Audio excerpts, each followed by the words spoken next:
and the responsibility is hers. And here's the bottom line. When they brought home those 13 great Americans, it was called a dignified transfer, when they brought them home to Dover Air Force Base, she was not even there.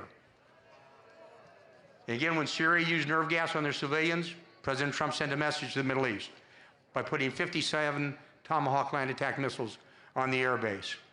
And the region went quiet again because they had crossed a moral threshold that President Trump said was enough. And President Trump reminded the world in his final State of the Union, and he meant it, when he said, if you attack an American, didn't say kill. He said, if you attack an American, your life is forfeit. And if you go back and look, just a few months later, some bandits in Niger took a single American hostage, Philip Walton.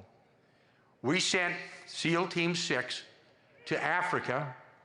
They killed the 6 bandits, and they retrieved Mr. Walton, a single American. That's a president.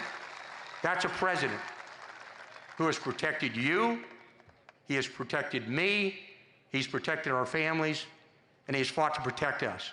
And now it's our time. It's our time to fight for him.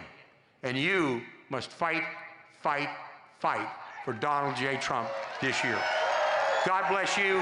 God bless America. God bless our fighting troops. Thank you all. Let freedom ring. Let the white dove sing. Let the whole world know that today is the day of a reckoning. Let the weak be strong. Let the right be wrong. Roll the stone away. Let the guilty pay. It's Independence Day.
turn me inside out and round. Instinctively you give to me the love that I need. I cherish the moments with you. Respectfully I say to thee, I'm aware that you're cheating when no one makes me feel like you do. Upside down, boy, you turn me inside out and round. Upside down, boy, you turn me inside out and round. I know you got charm and appeal, you always play the field. I'm crazy to think you're all mine. As long as the sun continues to shine, there's a place in my heart for you, that's the bottom line. Upside down, boy, you turn me inside out and round. Upside down, boy, you turn me inside out and round. Instinctively you give to me the love that I need. I cherish the moments with you.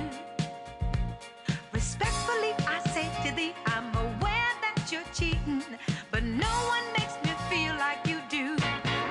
Upside down, boy, you turn me inside out and round. Upside down, boy, you turn me inside out and round. Upside down, boy, you turn me inside out and round. Upside down, boy, you turn me inside out and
and they stay there, and they say yeah, and they stay there. Cause all I do is win, win, win. And if you going in, put your hands in the air, make them stay there. Ludacris going in on the verse, cause I never been defeated and I won't stop now. Keep your hands up, get them in the sky for the homies that ain't making it and my folks locked down.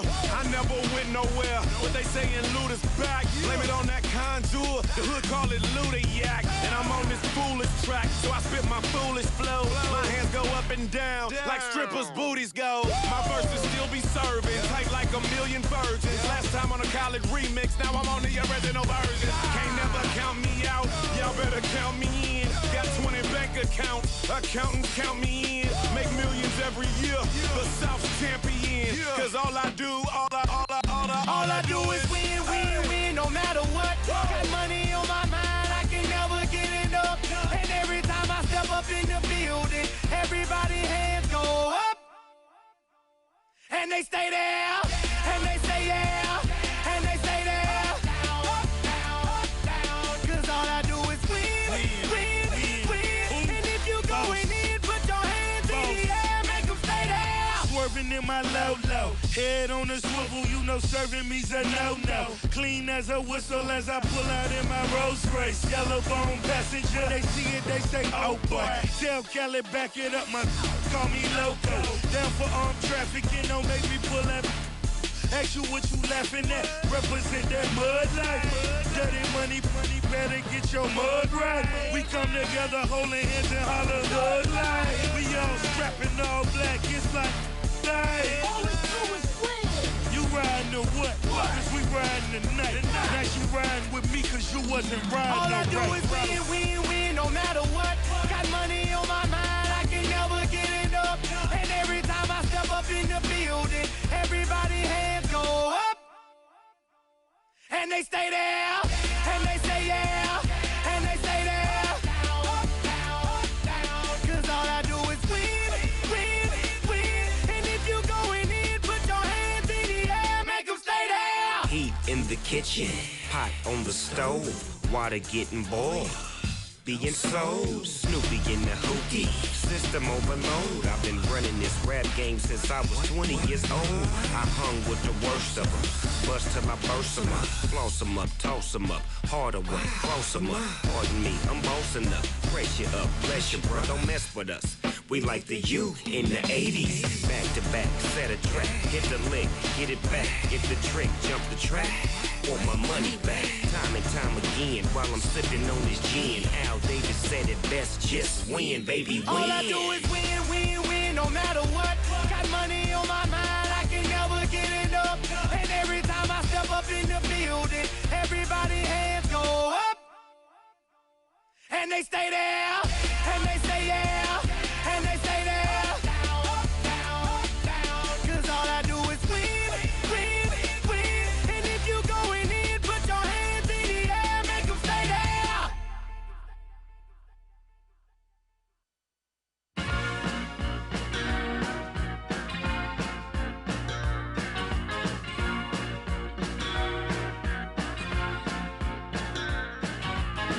You can never know what it's like.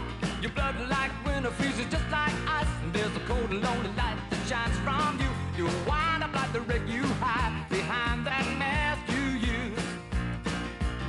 And did you think this fool could never win? Well, look at me, I'm coming back again. I got a taste of love in a simple way. And if you need to know while I'm still standing, you just fade away. Don't you know I'm still standing better than I ever did? Looking like a true survivor, feeling like a little kid. And I'm still standing after all this time, picking up the pieces of my life without you on my mind. I'm still standing. Yeah, yeah, yeah. I'm still standing. Yeah, yeah, yeah. Once I never could have hoped to win. You're starting down the road, leaving me again. The threats you made were meant to cut me down. And if my love was just a circus, you'd be a clown by now. And no, I'm still standing better than I ever did. Looking like a true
last night we let the liquor talk. I can't remember everything we said, but we said it all. You told me that you wish I was somebody you never met. But baby, baby, something's telling me this ain't over yet. No way it was our last night. I kissed your lips, make you grip the sheets with your fingertips. Last bottle of Jack, we split a fifth. Just talking about life, going sip for sip. Yeah, you know you love to fight.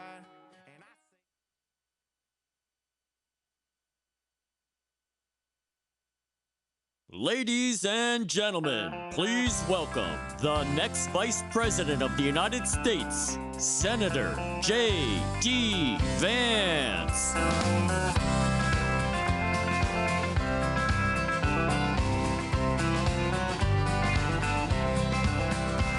Why don't we liberate these United States? We're the ones who need it worst. Let the rest of the world help us for change, and let's rebuild America first. Our highways and bridges are far and far. Who's blessed and who has been cursed? There's things to be done all over the world. Wow. It is good to be in the great state of North Carolina. Thank you all.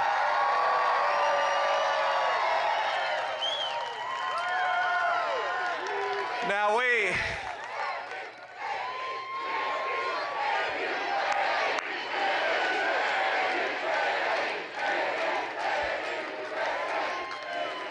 calm down, please, calm down. You guys put something crazy in the water here in North Carolina.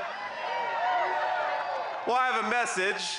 In 75 days, we are going to take this country back. We're going to elect Donald J. Trump, and it's going to start right here with the great people of North Carolina. Now, I don't know if y'all saw, but today is the third day of the Democratic National Coronation. Excuse me, I said coronation, I meant convention.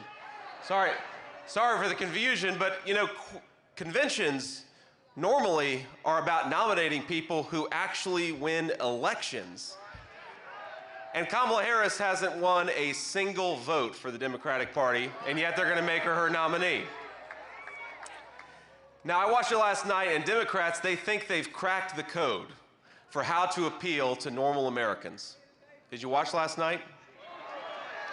Are they going to change their policy? No.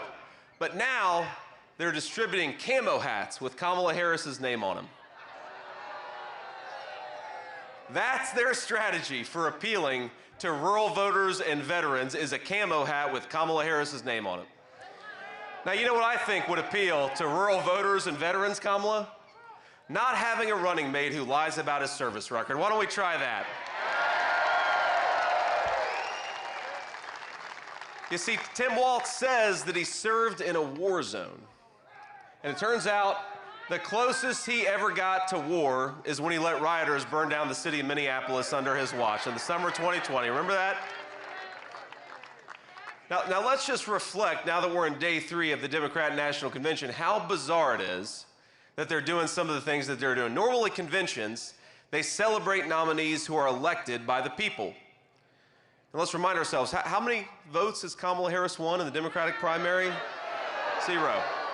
0, that's exactly right. 10 million illegal aliens, but 0 votes. That is the record of Kamala Harris. Now remember, the party bosses installed Kamala Harris because they can control her. That's all this is about. Her agenda is not an agenda for the American people. It's an agenda for the people who have gotten rich off the decline of this country, and we are not going to take it. Are we? Now remember, it was her donors, it was Kamala Harris's donors who got rich when we shipped millions of manufacturing jobs off to China and other countries. Americans, we got poor. Her donors got rich when America printed trillions of dollars to fund her green scam policies, but Americans, we paid higher prices for groceries and housing because of it. And now her party wants more power And the way they're going to do it is that she wants to give all those illegal aliens the right to vote. But out here in the state of North Carolina, we believe the only people who get to vote in our elections are the people who have a right to be here, not illegal aliens, Kamala Harris. And this November, starting right here in the great state of North Carolina, we're going to send a message to the corrupt leaders of this country. We do not need a president selected by power brokers. We need a president for the people, and that's why we're going to send Donald J. Trump back to the White House.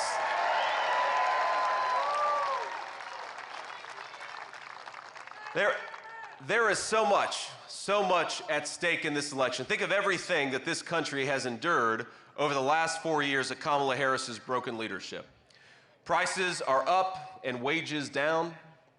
Our borders are wide open, but we've had a lot of factories closing down. Fentanyl is available on every street corner from North Carolina to Wisconsin, but it is impossible for young Americans to find an affordable home to raise their families in. Now, Donald J. Trump represents something that so many in this country need right now, and I think it's important to recognize it. We need hope in the United States of America.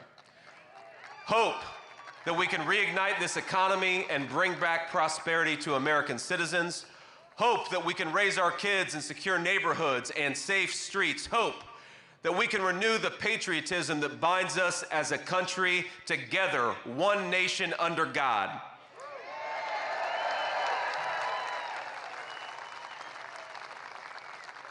My friends, for a lot of us, for a lot of the people that we fight for, the American dream seems out of reach today, the most out of reach it's been in a generation.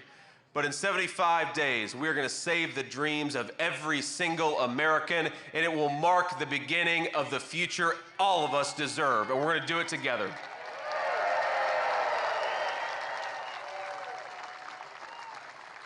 Now, we're here to talk about national security today, and saving the American dream, let's be honest, it starts with peace. Peace in our neighborhoods, peace in our cities, and peace at the southern border. Lord willing, we bring back the leadership of Donald J. Trump, we're going to have peace all over the entire world. He did it once before, and I think he's going to do it again. Now, if we don't have safety for our families, if we don't have security for our country, we don't have anything. And I'm a firm believer that when we talk about national security starts right here at home, right here in the great state of North Carolina. And there's been no greater area where Kamala Harris has failed to deliver peace and national security than at the American southern border. It is a disgrace, my friends. I cannot believe how bad it is. Now, the media will lie to you and tell you that she was never the border czar. You heard that? Even though they all said she was the border czar for 3.5 years. And remember that as border czar, Kamala Harris has allowed a literal invasion of this country, more than 10 million illegal aliens, and she's refused to deport the people who are already here. So that makes about 25 million illegal aliens that are in this country right now. Now, our brave Border Patrol officers, they plead, they beg for her support. I was down there at the southern border and I saw it. Giant sections of President Trump's border wall sit right there, rusting, waiting to be installed, but she refuses to do her job. And you think it's bad now? If we give Kamala Harris a promotion and make her the President of the United States, the southern border is going to look like Walmart on Black Friday, ladies and gentlemen. It's going to be no good, no fun at all. Now, while she offers amnesty for the people who've broken our laws, we have a different message. President Trump and I have a different message to all the criminal illegals who flooded across Kamala's wide open southern border. Pack your bags, because in 6 months, you are going home.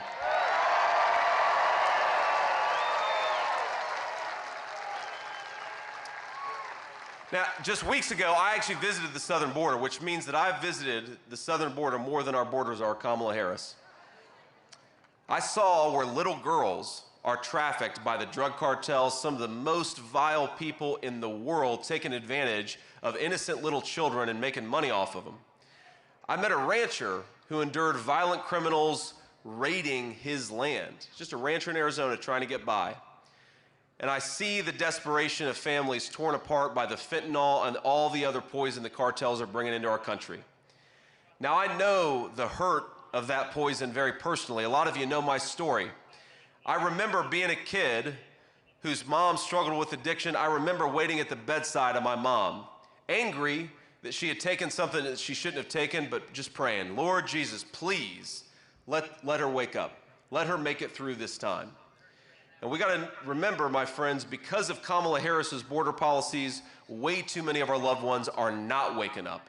Way too many kids have been orphaned. Way too many grandparents are raising kids they didn't expect to raise because Kamala Harris allowed the drug cartels to wage war on this country. I think it's time to wage war on the drug cartels, and that's going to start with Donald Trump's leadership.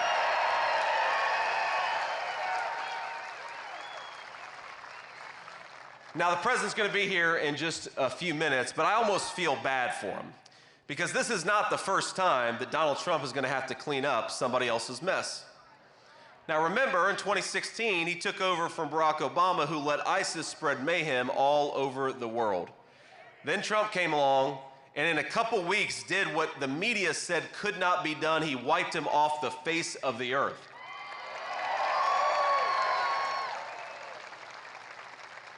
And remember, when we win this November, and it's going to start right here in North Carolina, I think the cartels are next. We're going to do just to them what Donald Trump did to ISIS.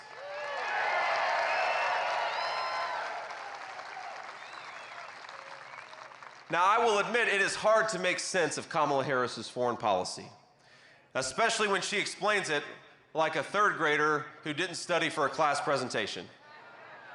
Have you ever seen Kamala talk about the Ukraine-Russia war? I'd recommend you go and see it, but wait until November, because you're going to lose about 20 IQ points when you watch Kamala Harris talk about Russia and Ukraine, and we need that over the next few months. We need you guys in top form, so don't watch it just yet. But she'll say, well, Ukraine is a country in Europe, and Russia's a country in Europe. And then you say, okay, well, what comes next, Kamala? And the answer is nothing comes next because she doesn't know what the hell she's talking about. But if you want to give her the benefit of the doubt and understand her foreign policy, remember that she bragged on CNN about playing a key role in the disastrous withdrawal from Afghanistan. Now, that was before 13 innocent service members died at the Kabul airport. That was about 3 years ago to the day. That was before the world witnessed panicked civilians cling to the sides of retreating American airplanes. And that was before they gave the Taliban billions of dollars paid for by you, billions of dollars of helicopters, planes, Humvees, and artillery. It was the worst humiliation this country has endured since the fall of Saigon, and Kamala Harris says she's proud of what she did. It was treason, and is it any wonder that Putin then invaded Ukraine on her watch? Or that Iran attacked Israel on her watch? Or that this very moment China is ramping up its aggression against Taiwan on her watch? When Kamala Harris walks in the room, America's enemies sense weakness. And that's why we have got to fire Kamala Harris, not give her a promotion.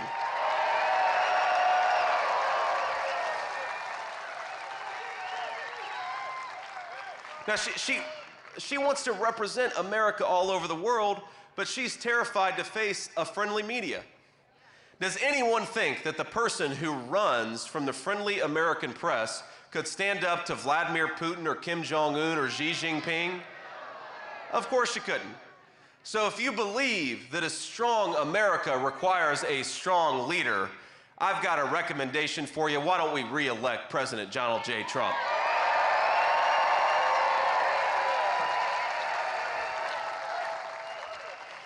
And while we're on the topic, don't send her stolen valor sidekick. Send a former Marine. Send J.D. Vance to be vice president.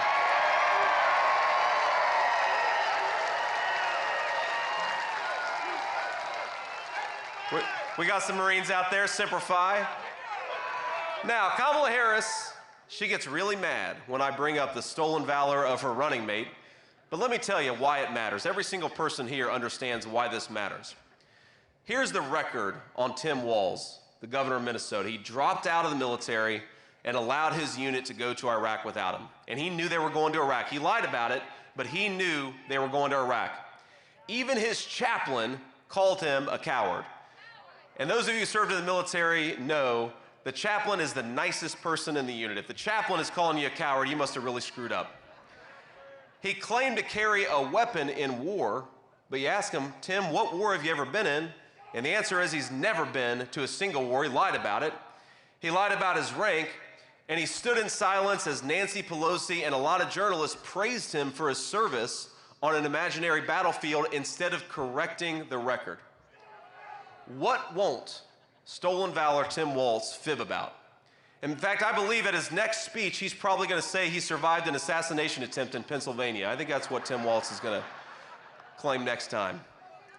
Now look, we don't criticize, and this is where the media is dishonest here, we don't criticize Tim Walz for his years of service in the National Guard. We condemn him for lying about that service for political gain. It's disgraceful, and nobody should tolerate it. Now, Tim Walz needs to not only explain why he abandoned his Guard unit, he also needs to explain his bizarre love affair with China. Have you seen this? This guy's been to China more than the U.S. ambassador to China. He got married in China. He visited China over 30 times. He honeymooned in China. He taught a course approved by the Communist Party in China. He even brought American high school students with him on visits to China. Now I know, and we all know, that Kamala Harris wanted to outsource our factories and jobs to China, but I didn't expect her to outsource the selection of her running mate to China too. But here's the problem in choosing him for vice president. It's not just about Tim Walz, it's about Kamala Harris's terrible judgment. We do not need a president with terrible judgment. We need Donald J. Trump back in the White House. Nothing matters in national security and foreign policy more than judgment, because nobody knows what's going to happen. Nobody knows what crisis is going to erupt over the next 4 years. And I got to be honest with you, my entire adult life has been shaped by presidents who threw Americans into unwise wars and then failed to win them.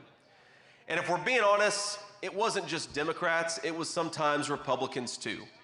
And what did Donald Trump do? He stood up to the chicken hawks.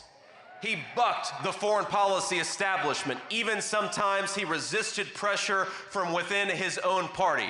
In President Trump's 4 years in office, we had 0 new wars. We had peace all over the world when Donald J. Trump was president. In the Middle East, he brokered the Abraham Accords, brought stability, and created a long-term balance to Iran.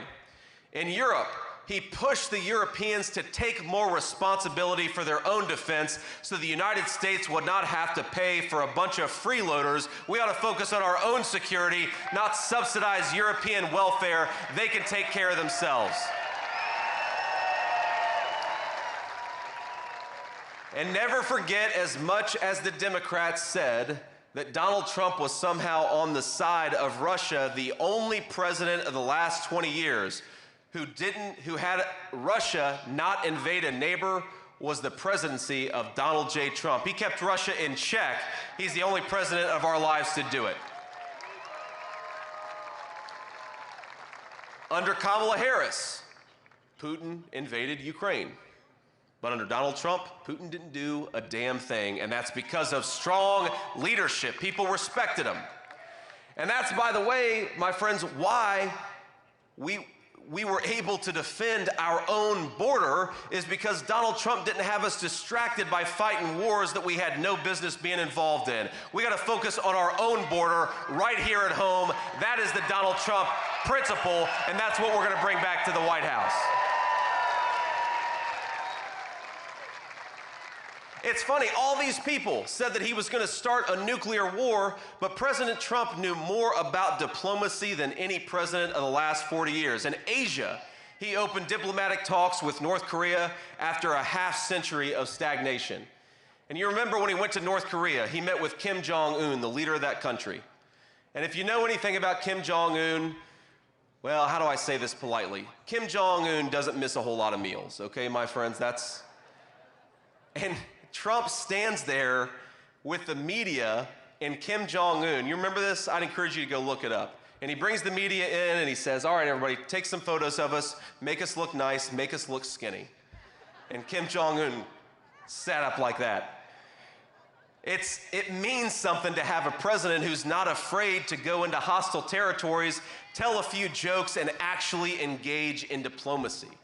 That preserves peace. While all these Democrats lied about Donald Trump being the candidate of nuclear war, Donald Trump is the person who prevented nuclear war, and if we're not careful, Kamala Harris is going to walk us right into nuclear war. We got to kick her out and not give her a promotion to President of the United States.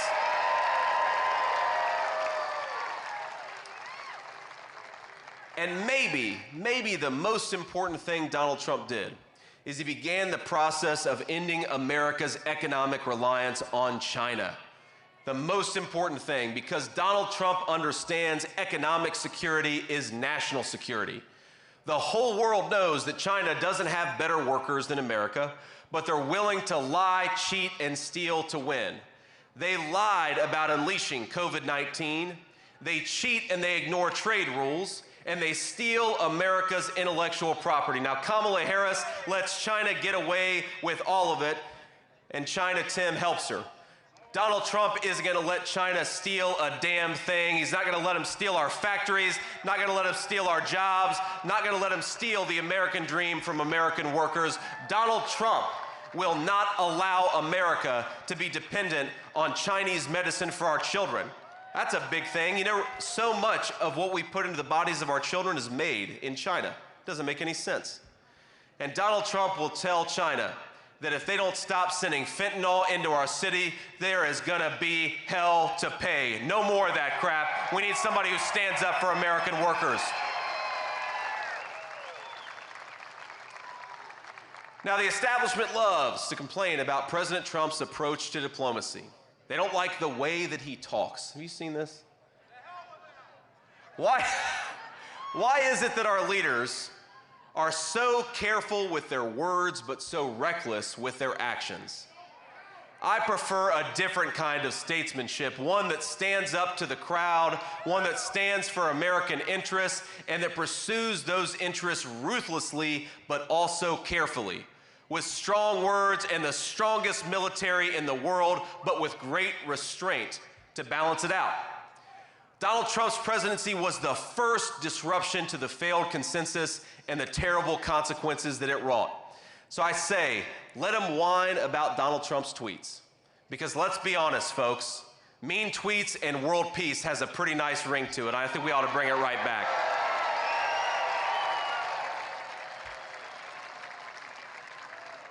We have got a once-in-a-lifetime opportunity to re-elect a man who's proven he's too big for the deep state bureaucracy. He's too tough for the tyrants all over the world. He was too strong even for an assassin's bullet. Ladies and gentlemen, let's return to a time when the bravest man leads this nation with strength. That man is Donald J. Trump. He was the once president of the United States, and we in North Carolina, we're gonna make him the future president of the United States. God bless you, North Carolina. Thank you. Let's win this race. Let's do it together. God bless you all.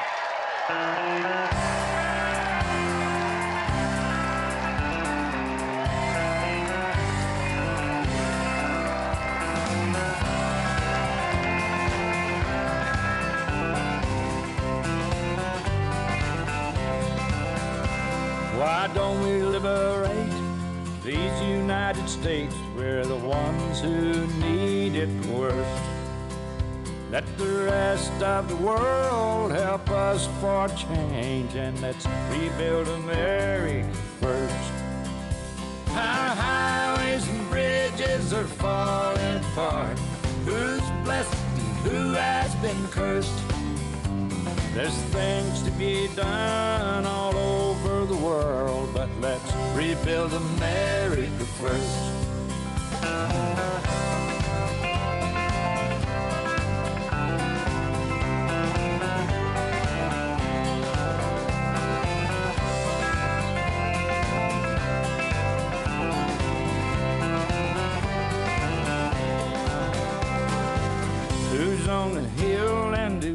watching the valley, who's in charge of it all.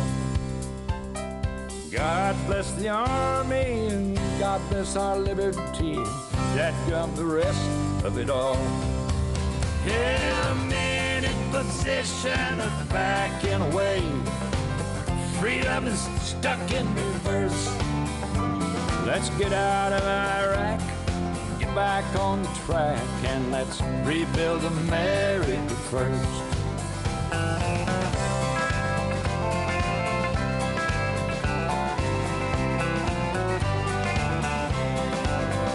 Once more.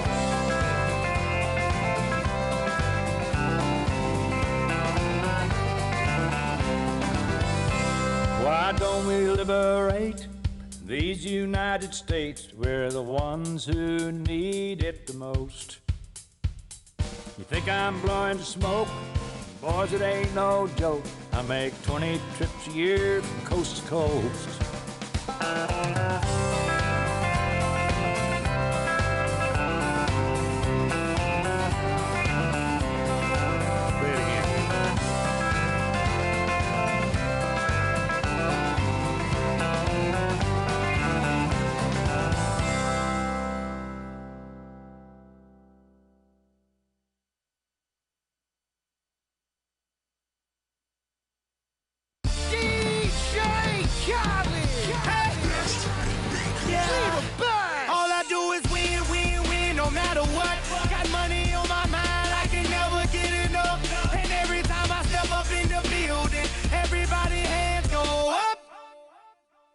And they stay there, and they say yeah, and they stay there.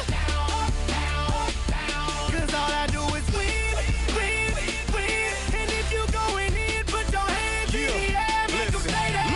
Ludacris going in on the verse, cause I never been defeated and I won't stop now. Keep your hands up, get them in the sky for the homies that ain't making it, my folks locked down. I never went nowhere, but they saying Luda's back. Blame it on that contour, the hood call it Luda-yak. And I'm on this foolish track, so I spit my foolish flow. My hands go up and down, like strippers' booties go. My verses still be serving, tight like a million virgins. Last time on a college remix, now I'm on the original version. Can't never count me out, y'all better count me in. Got 20 bank accounts, accountants count me in. Make millions every year, the South's champion. Cause all I do, all I do is win, win, win, no matter what. Got money on my mind, I can never get enough. And every time I step up in the building, everybody hands go up. And they stay there, and they say yeah, and they stay there. Up, down, up, down. Cause all I do is win, win, win. And if you going in, put your hands in the air, make them stay there. Swerving in my low, head on the swivel, you know serving me's a no-no. Clean as a whistle as I pull out in my Rolls Royce. Yellow bone passenger, they see it, they say, oh boy. Tell Kelly, back it up, my call me loco. Down for armed trafficking, don't make me pull that. Ask you what you laughing at, represent that mud life. Dirty money, better get your mud right. We come together holding hands and holler hood life. We all strapping all black, it's like night. All we do is win. You riding to what? Cause we riding tonight. Now she riding with me cause you wasn't riding. All I do is win, win, win, no matter what. Got money on my mind, I can never get enough. And every time I step up in the building, everybody hands go up. And they stay there, and they say yeah, and they stay there. Up, down, up, down. Cause all I do is win, win, win. And if you going in, put your hands in the air, make them stay there. Heat in the kitchen, pot on the stove, water getting boiled. Being sold, Snoopy in the hookie, system overload. I've been running this rap game since I was 20 years old. I hung with the worst of them, bust till I burst them up, floss them up, toss them up, harder way, close them up. Pardon me, I'm bossing up, brace you up, bless you, bro, don't mess with us. We like the youth in the 80s, back to back, set a track, hit the lick, get it back, get the trick, jump the track. Want my money back, time and time again, while I'm sipping on this gin. Al Davis said it best, just win, baby, win. All I do is win, win, win, no matter what. Got money on my mind, I can never get enough. And every time I step up in the building, everybody hands go up. And they stay there, and they say yeah, and they stay there. Down, down, down. Cause all I do is win, win, win. And if you going in, put your hands in the air, make them stay there.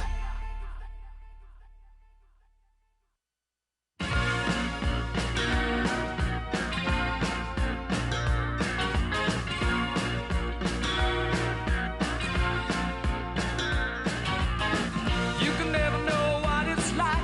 Your blood like winter freezes just like ice. And there's a cold and lonely light that shines from you. You wind up like the wreck you hide behind that mask you use. And did you think this fool could never win? Well, look at me, I'm coming back again. I got a taste of love in a simple way. And if you need to know while I'm still standing, you just fade away. Don't you know I'm still standing better than I ever did? Looking like a true survivor, feeling like a little kid. And I'm still standing after all this time, picking up the pieces of my life without you on my mind. I'm still standing. Yeah, yeah, yeah. I'm still standing. Yeah, yeah, yeah. Once I never could have hoped to win. You're starting down the road and leaving me again.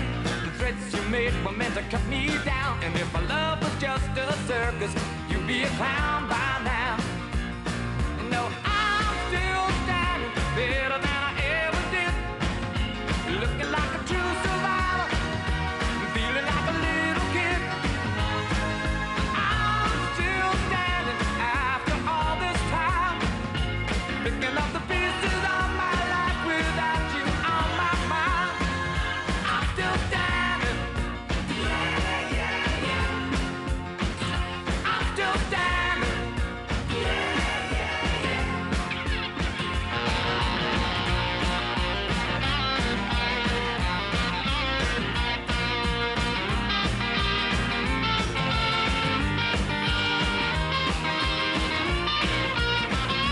Know that I'm still standing better than I ever did. Looking like a true survivor, feeling like a little kid. I'm still standing after all this time, picking up the pieces of my life without you on my mind. I'm still standing. Yeah, yeah, yeah.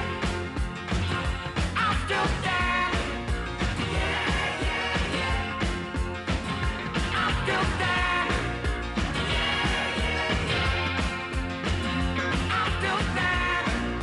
Yeah, yeah, yeah. I'm still standing.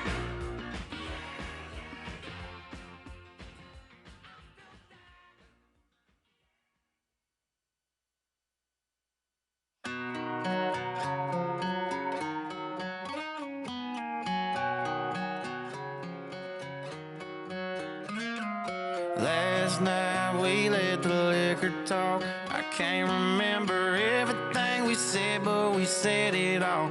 You told me that you wish I was somebody you never met. But baby, baby, something's telling me this ain't over yet.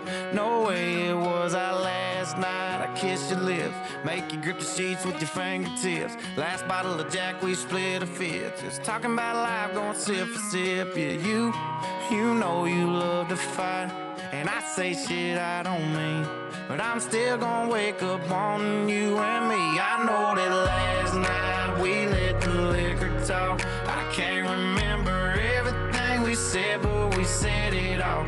You told me that you wish I was somebody you never met. But baby, baby, something's telling me this ain't over yet. No way it was our last night. No way it was our last night. No way it was the last night that we break up. I see your taillights in the dust. You call your mama, I call your bluff. In the middle of the night, pull it right back up. Yeah, my friends say let her go. Your friends say what the hell, I wouldn't trade your kind of love for nothing else. Oh baby, last last night we let the liquor talk. I can't remember everything we said, but we said it all. You told me that you wish I was somebody you never met, but baby, something's telling me this ain't over yet. No way it was our last night. We said we'd had enough. I can't remember everything we said, but we said too much. I know you packed your shit and slammed the door right before you left, but baby, something's telling me this ain't over yet. No way it was our last night. No way it was our last night. I know you said this time you really weren't coming back again, but baby, something's telling me this ain't over yet. No way it was our last night. No way it was our last night.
house off the plane at LAX with a dream, my cardigan. Welcome to the land of fame excess. Am I gonna fit in? Jumped in the cab, here I am for the first time. Look to my right and I see the Hollywood sign. This is all so crazy. Everybody seems so famous. My tummy's turning and I'm feeling kinda homesick. Too much pressure and I'm nervous. That's when the taxi man turned on the radio and a Jay-Z song was on. And the Jay-Z song was on. And the Jay-Z song was on. So I put my hands up to play my song. The butterflies fly away.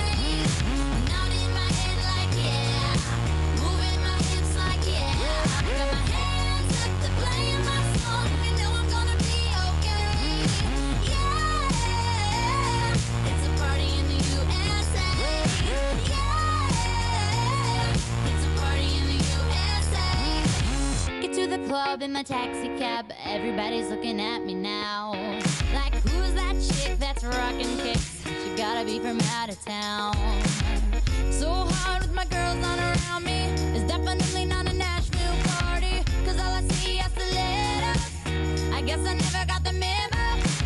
My tummy's turning and I'm feeling kinda homesick. Too much pressure and I'm nervous. That's when the DJ dropped my favorite tune. And the Britney song was on. And the Britney song was on. And the Britney song was on. So I put my hands up to play my song. The butterflies fly away. Nodding my head like yeah. Moving my hips like yeah. Got my hands up to play my song. You know I'm gonna be okay. Yeah. It's a party in the USA. Yeah. It's a party in the USA. Feel like I've been on a flight back to my hometown tonight. Something stops me every time. The DJ plays my song and I feel alright.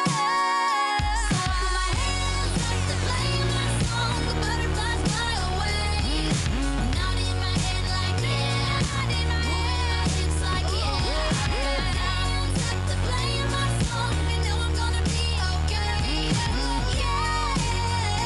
It's a party in the USA. Yeah. It's a party in the USA. Put my hands up to play my song. The butterflies fly away. Nodding my head like yeah. Moving my hips like yeah. Got my hands up to play my song. You know I'm gonna be okay. Yeah. It's a party in the USA. Yeah. It's a party in the USA. Josie's on a vacation far away. Come around and talk it over. So many things that I wanna say. You know I like my girls a little bit older. I just wanna use your love tonight. I don't wanna lose your love tonight. I ain't got many friends left to talk to. Nowhere to run when I'm in trouble. You know I'd do anything for you. Stay alive but keep it undercover. I just wanna use your love tonight.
I'm just trying to be a father, raise a daughter and a son, be a lover to their mother, everything to everyone, up and at 'em bright and early. I'm all business in my suit. Yeah, I'm dressed up for success, from my head down to my boots. I don't do it for the money, there's bills that I can't pay. I don't do it for the glory, I just do it anyway. Providing for our futures, my responsibility. Yeah, I'm real good under pressure, being all that I can be. I can't call in sick on Mondays when the weekend's been too strong. I just work straight through the holidays, sometimes all night long. You can bet that I stand ready when the wolf growls at the door. Hey, I'm solid, hey, I'm steady, hey, I'm true down to the core. And I will always do my duty, no matter what the price. I've counted up the cost, I know the sacrifice. Oh, and I don't want to die for you, but if dying's asking me, I'll bear that cross with honor, 'cause freedom don't come free. I'm an American soldier, an American. Beside my brothers and my sisters, I will proudly take a stand. When liberty's in jeopardy, I will always do what's right. I'm out here on the front lines, sleep in peace tonight. American soldier, I'm an American soldier.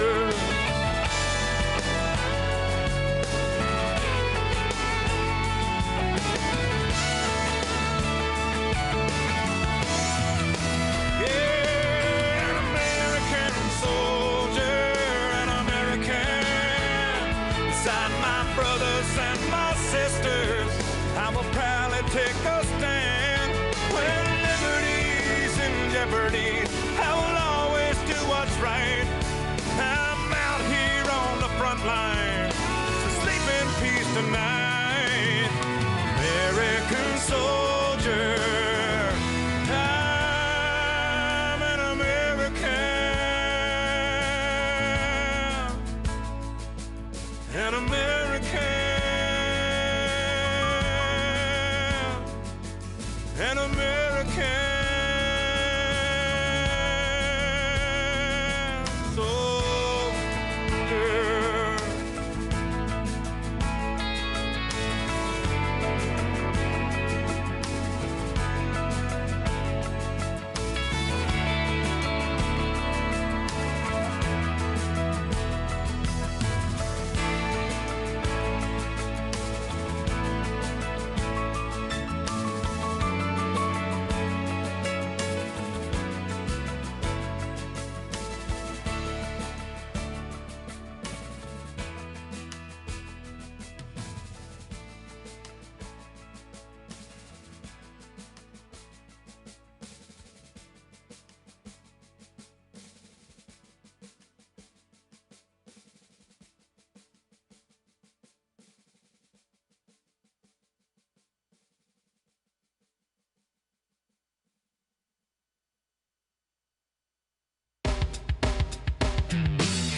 It was 1989, my thoughts were short, my hair was long. Caught somewhere between a boy and man. She was 17 and she was far from in between. It was summertime in northern Michigan.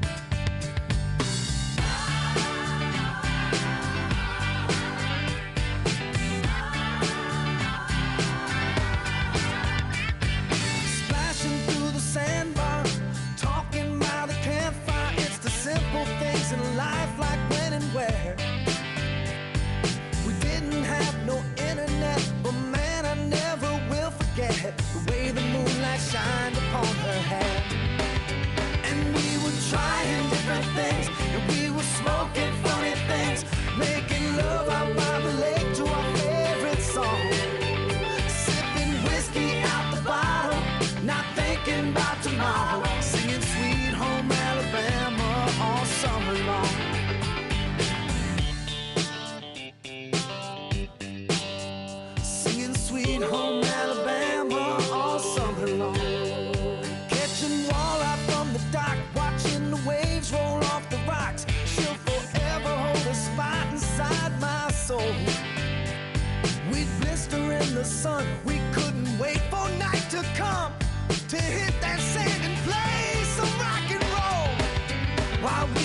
and we were smoking funny things, making love out by the lake to our favorite song.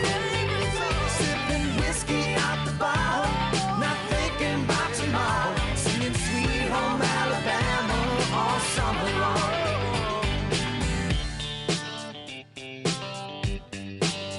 Singing Sweet Home Alabama all summer long.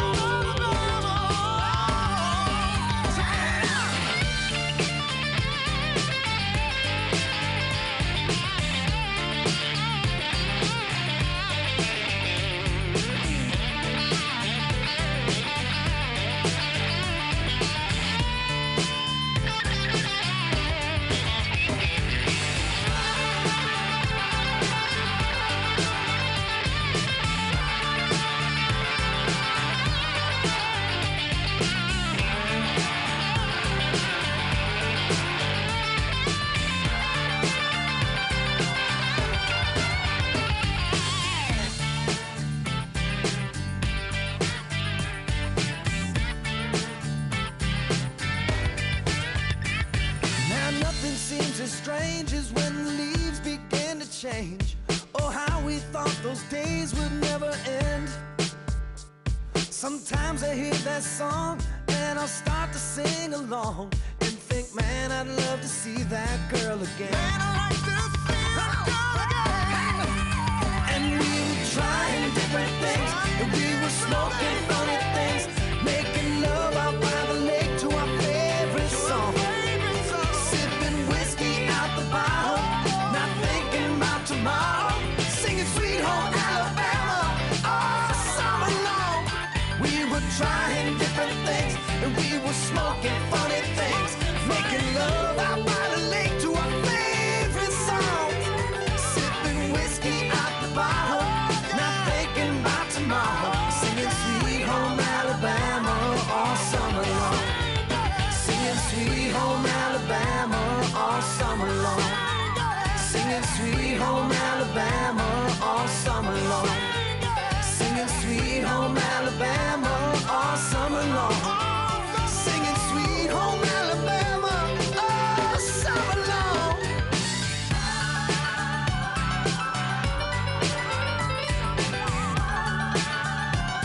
Singing about Sweet Home Alabama, yeah.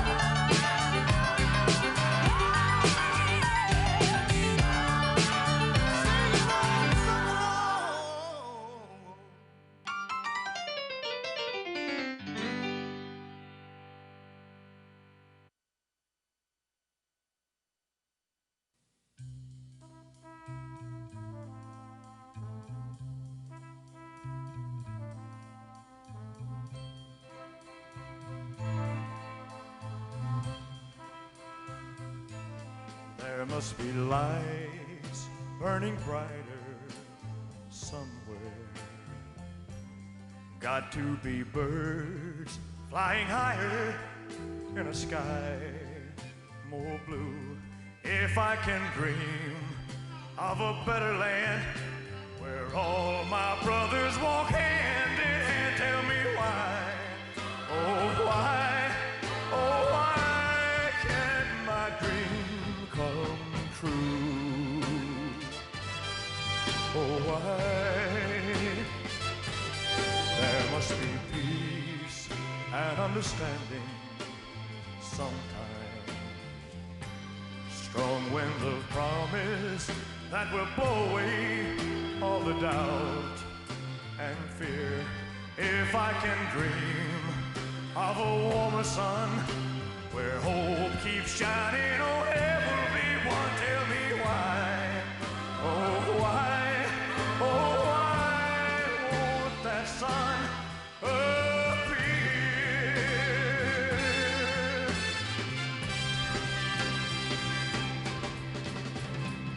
We're lost in a cloud with too much rain.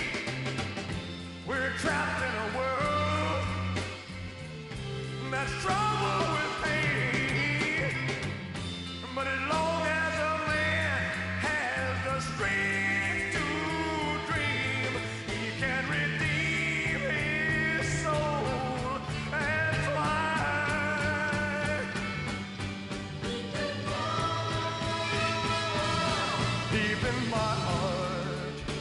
just a trembling question.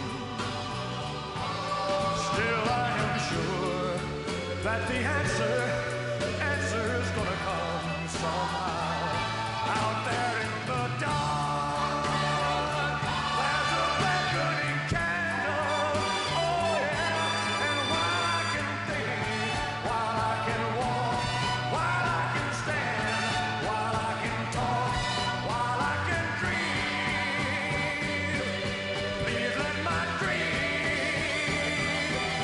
come true.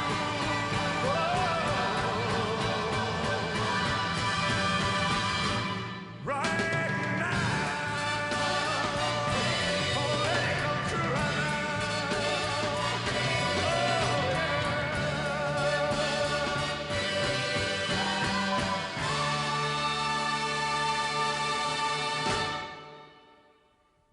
Thank you. Good night.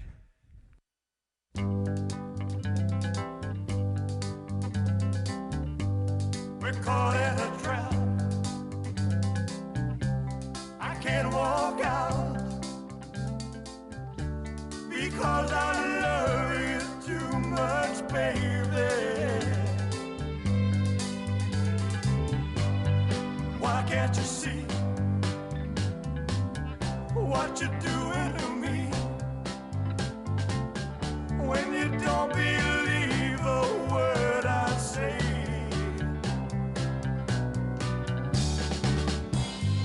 We can't go on together with suspicious minds. And we can build our dreams on suspicious minds. So if an old friend I know stops by to say hello, would I still see suspicion in your eyes? Here we go again, asking where I've been. You can't see the tears are real, I'm crying. We can't go on together with suspicious minds. And we can build our dreams on suspicious minds. Won't let our love survive or dry the tears from your eyes. Let's don't let a good thing die. When, honey, you know I've never lied to you.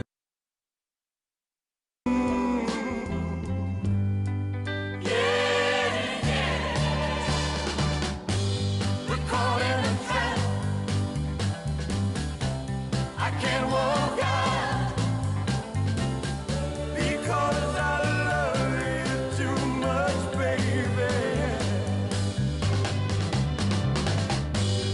Why can't you see what you're doing to me? When you don't believe a word I say. Don't you know I'm caught in a trap? I can't walk out because I love you too much, baby.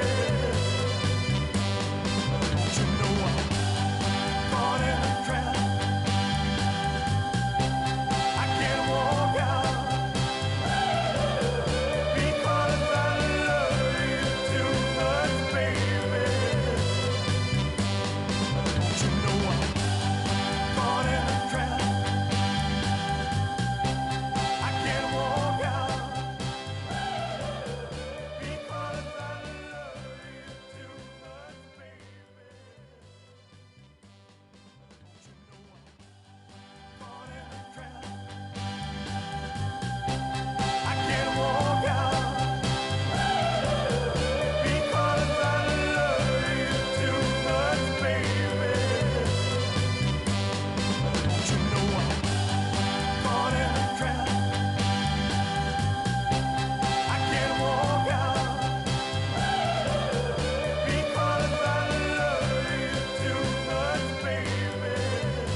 up and tore down this stage with my own two hands.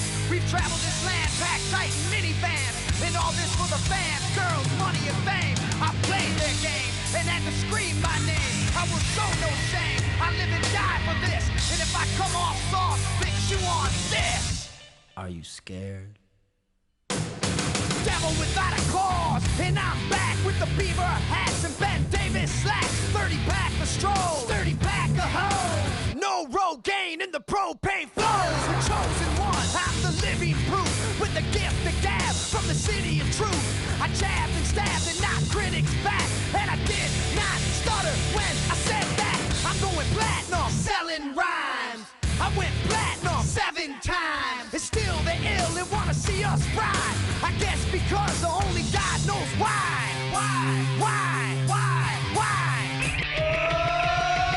They call me cowboy, I'm the singer in black. So throw a finger in the air, let me see where you're at. Say, hey, hey. Let me hear where you're at. Say, hey, hey. I'm giving it back, so say, hey, hey. Show me some metal and say, hey, hey, hey, hey.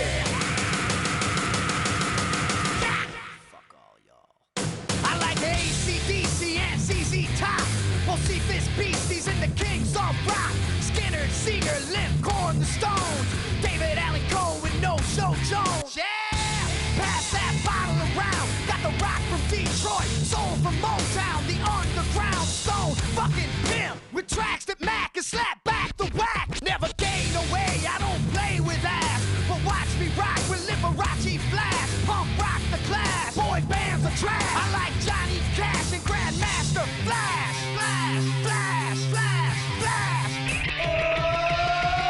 They call me cowboy, I'm the singer in black. So throw a finger in the air, let me see where you're at. Say, hey, hey. Let me hear where you're at. Say, hey, hey. I'm giving it back, so say, hey, hey. Show me some metal and say, hey, hey, hey, hey. Yeah, I saw your band jumping around on stage like a bunch of wounded ducks. Maybe they'll learn, sucker. You just can't fuck with.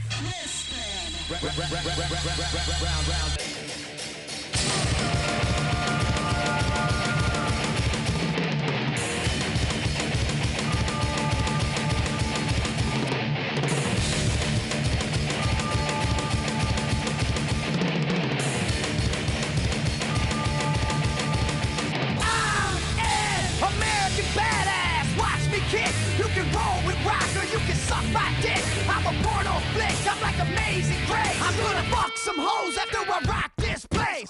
Super fly, living double wide. Sidecar my glide so Joe C can ride. Full sack to share, bringing flash and flare. Got the long hair, swinging middle finger in the air. Snakeskin suit, 65 Chevelle. See me ride and sin, hear the rebel yell. I won't live to tell, so if you do, give the next generation a big fuck you. Who knew I'd blow a black post warmer? Said fuck high school, pissed on my diploma. Smell the aroma, check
macho man, yeah.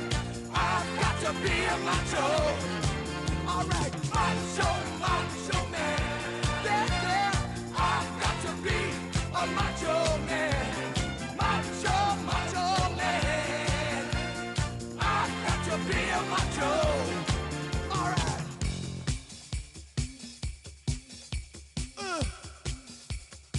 Macho, baby. Body, body, body. All right. Body wanna feel my body. Wanna feel my body, baby. Body. All right. Body come and thrill my body. Come and thrill my body. Hey, yeah. Body. All right. Body love to pop my body. Love to pop my body. Hey, yeah. Body. Ooh. Body is so hot. My body so hot.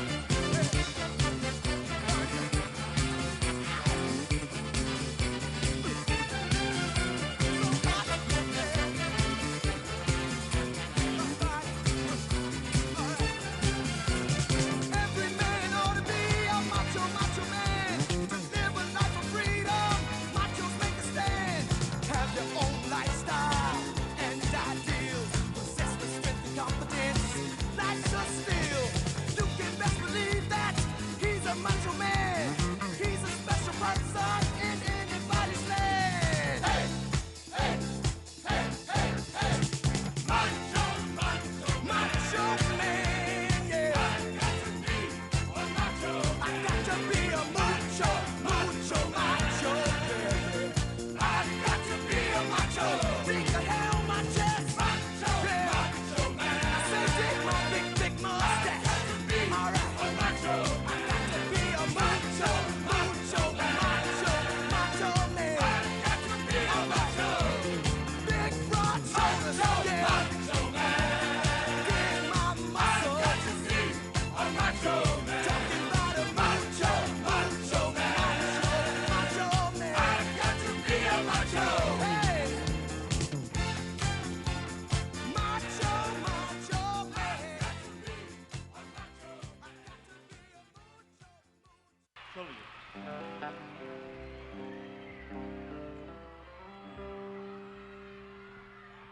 Oh, I wish I was in the land of cotton.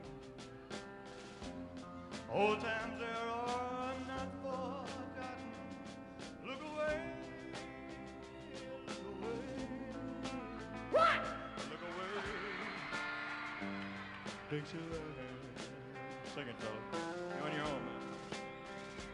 Oh, I wish I was in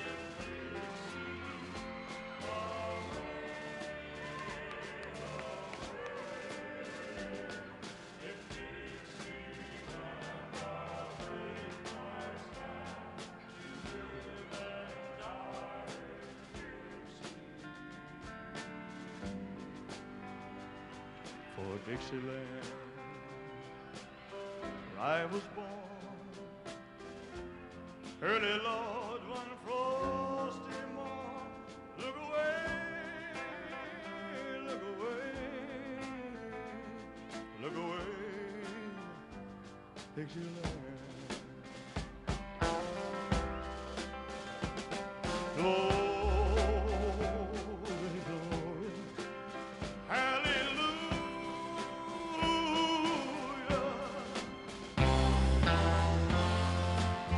Glory, glory, hallelujah.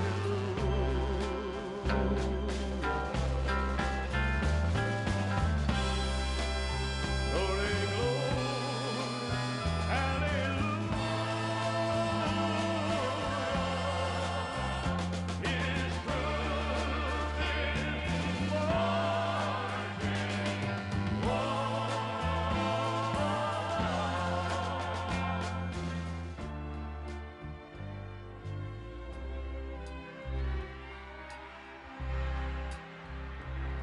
so hush, little baby, don't you cry.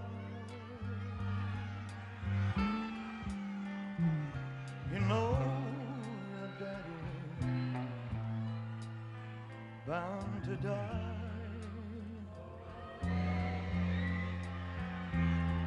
but all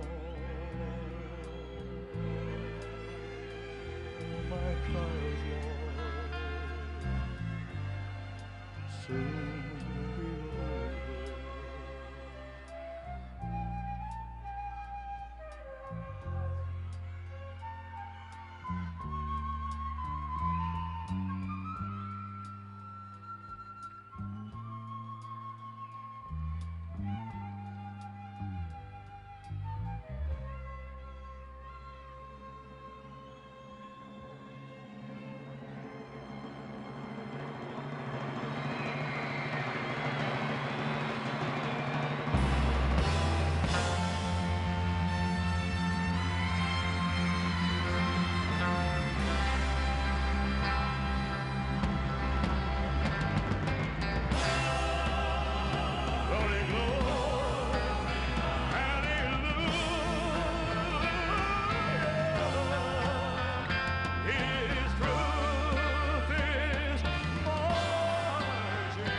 be over.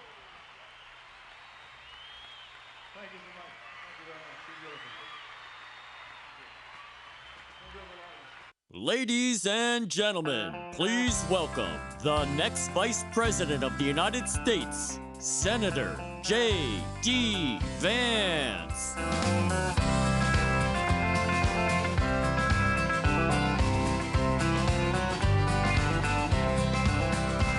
Why don't we liberate these United States? We're the ones who need it worst. Ladies and gentlemen, Let the rest are you ready to hear from the next president of the United States? Oh, come on. I said, are you ready to hear from the next president of the United States?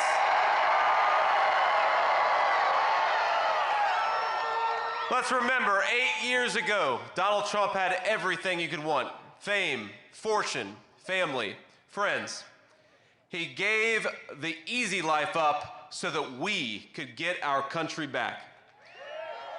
He traded everything for an unjust persecution, for slander, for scorn, so that we could save the United States of America. Now, they couldn't beat him at the ballot box, so they tried to bankrupt him. They failed at that, so they tried to impeach him. They failed at that, so they tried to put him in prison. And they even tried to kill him. But as sure as that beautiful flag still waves behind me in the American sky, Donald Trump still stands, ready to fight, ready to win, ready to make America great again. Ladies and gentlemen, please welcome my friend and our President of the United States, Donald J. Trump.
today. 'Cause there ain't no doubt I love this land. God bless the USA.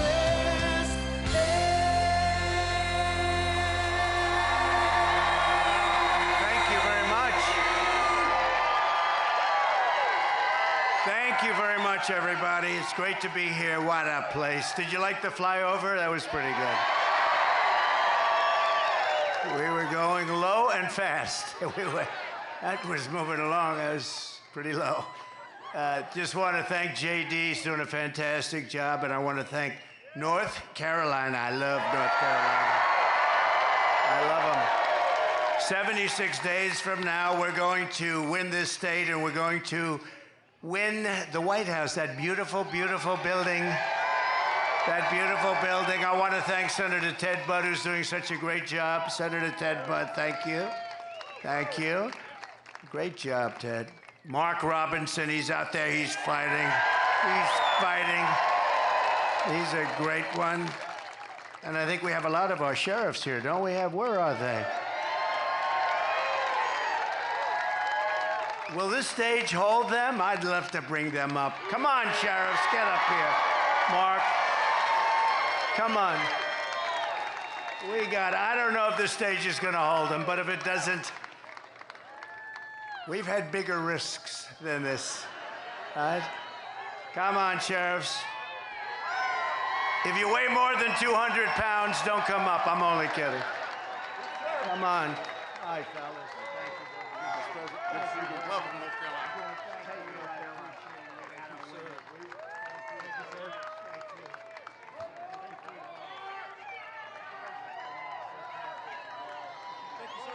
Come on down. Double them up, man.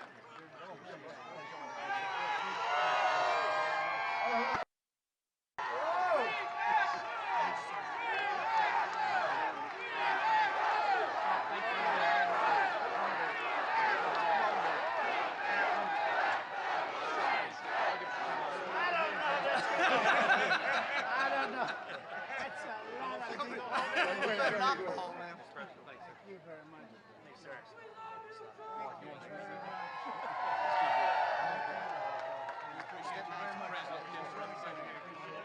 I don't know if this thing's going to hold it, but if it doesn't, we're not going to get it.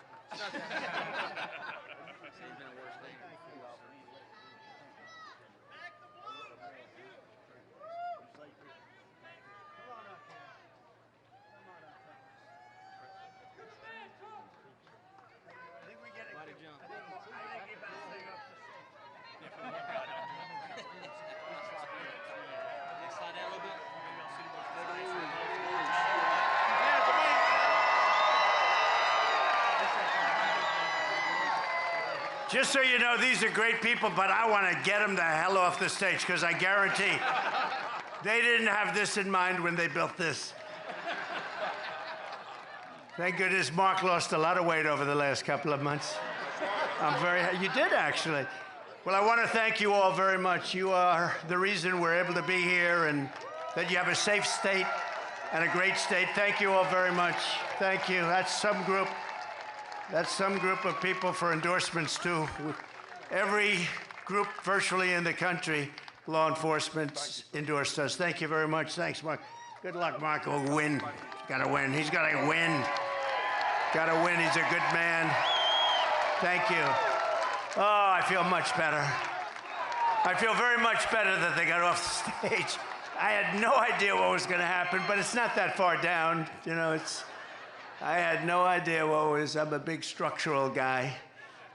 But I want to thank also members of Congress, Richard Hudson and Byron Donalds, two warriors, two great people, two unbelievable. Where's Byron? Thank you very much. Thank you very much. Where's Byron? Oh, look at him over there. He knows how to get attention. Look at that guy.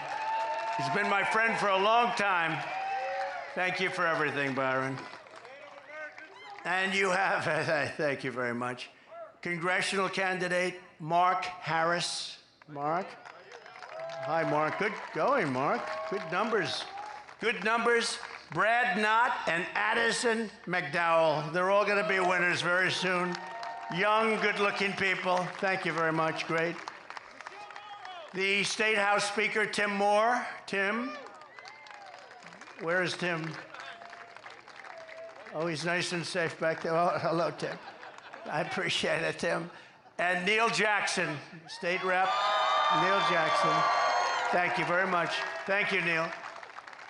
RNC Chairman Michael Whatley. What a job he's doing. What a job he's doing. And North Carolina GOP Chairman Jason Simmons, who's been a friend of ours for a long time. Where's Jason? Nice tall character right here. Thank you very much, Jason. And somebody that's been with me from day one, he's a real general. You know, we have the real generals and we have the fake woke generals that did so poorly in Afghanistan, should have all been fired, but this is a real general, Keith Kellogg. Right, Keith? And this is a great group. It's good to see you, Keith. He's been with me from before day one, right? He said, that guy should run. We got to get him to run. I like those guys. They were here before I ran. You know, there's quite a few of them, too. We have the front row, Joes, you know that?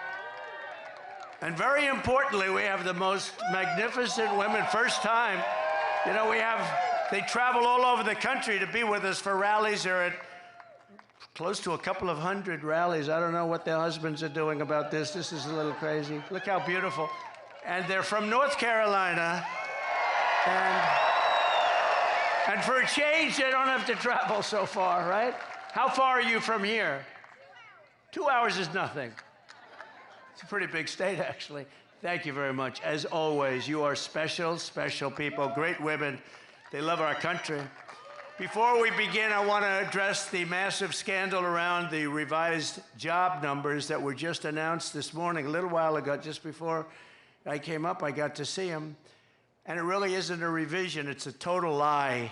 Total lie. There's never been any revision like this. They wanted it to come out after the election, but somehow it got leaked. It got leaked. Government leaks too.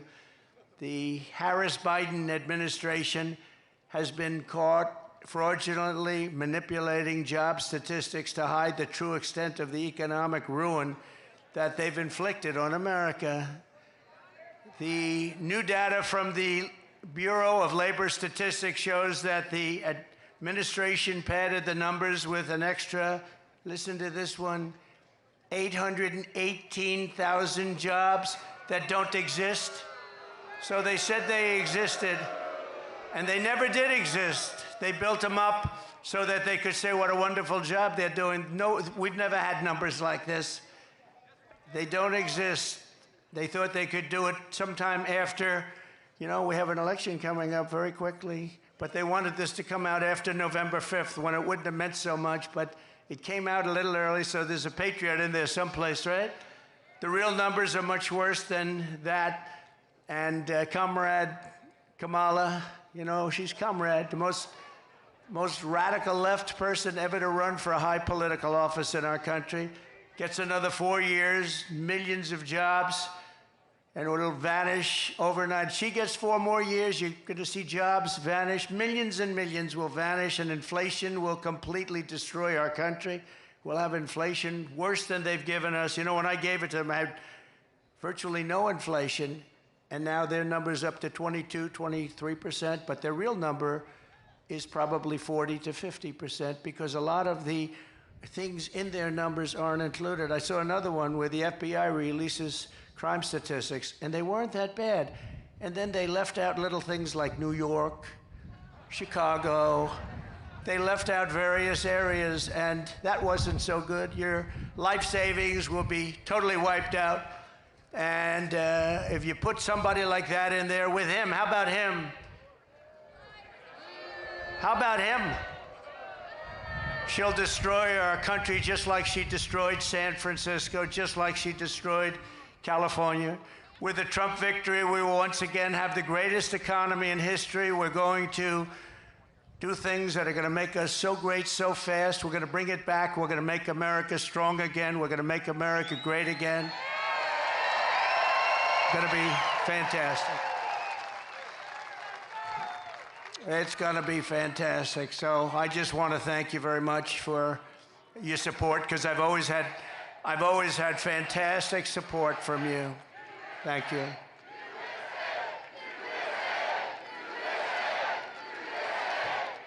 Thank you very much. We have a job to do. You know, we have a job to do.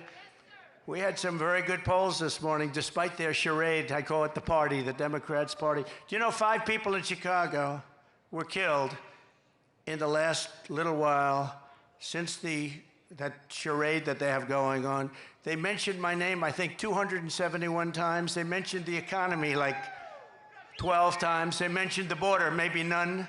They don't talk about the border. Our great border czar doesn't talk about the border. But they mentioned me more than any other category. I'm now a category. They had me down today as a category. That's all they talk about. Trump. We've driven them crazy. They have Trump derangement syndrome.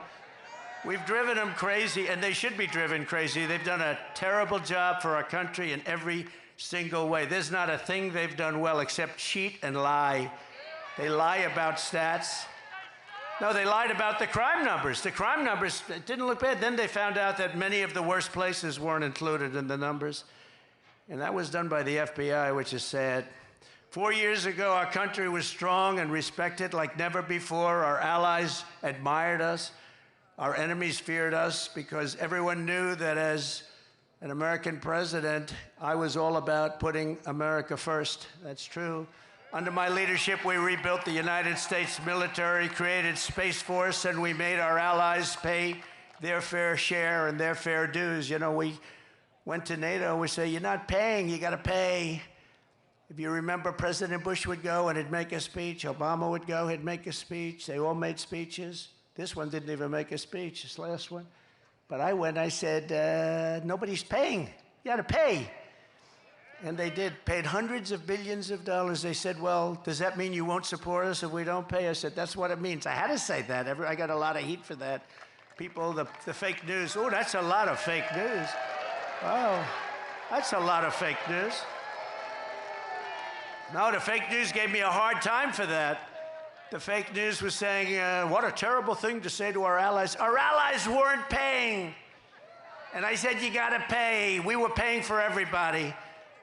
So they take advantage of us on trade, and then we also pay for their military. That somehow doesn't work. So they had to pay. They paid hundreds of billions of dollars. But I said to them, no, that means I will not protect you. I will not protect you. They said, sir, if we're attacked by Russia, will you protect us? Used to be Soviet Union, now Russia. Will you protect us? I said, are you paid? No, let's assume we're not paid. Then you're delinquent, right? Well, yes, that's an old real estate term. You're delinquent, yes. No, we will not protect you. The press went crazy that I said, and you know what? If I would have said the other way, they would have never paid. Hundreds of billions were sent into NATO. But we defeated ISIS. We killed the world's top terrorists. We secured our borders. We achieved energy independence. We stood up to China. We protected Israel. We made peace in the Middle East with the Abraham Accords, and more. We did things like nobody ever heard of, and we brought our troops mostly back home. We didn't start any wars for 79 years it was before. We didn't start wars, 79, 80 years. Everybody said, oh, he's gonna start wars with his attitude. No, my attitude kept us out of wars. I stopped wars with phone calls. Russia should have never happened. With Ukraine, would have never happened if I were president. Would have never happened. Nope, there was no talk of that. Would have never, ever happened with Putin. Would have never happened. And Israel, October 7th, would have never happened. Iran would have never done that. They had very little money at that point. Now they're rich as hell. But Biden allowed that to happen. And Kamala, where's Biden? What happened to Biden? Where is he? He's on a beach. He's on a beach. You know, he's got somebody that thinks he looks great in a bathing suit. He likes to go to a beach. How do you leave here and go on a beach? You can't do it. There are things you just don't do. People don't want to see you in a bathing suit. Walks badly. It's hard to walk in the sand, you know. He has a hard time lifting his feet through the sand. And then he grabs the chair. The chair is meant for old people to lift and young kids to lift, like, you know, 4-year-old kids, right? And he can't lift it. He needs a little help.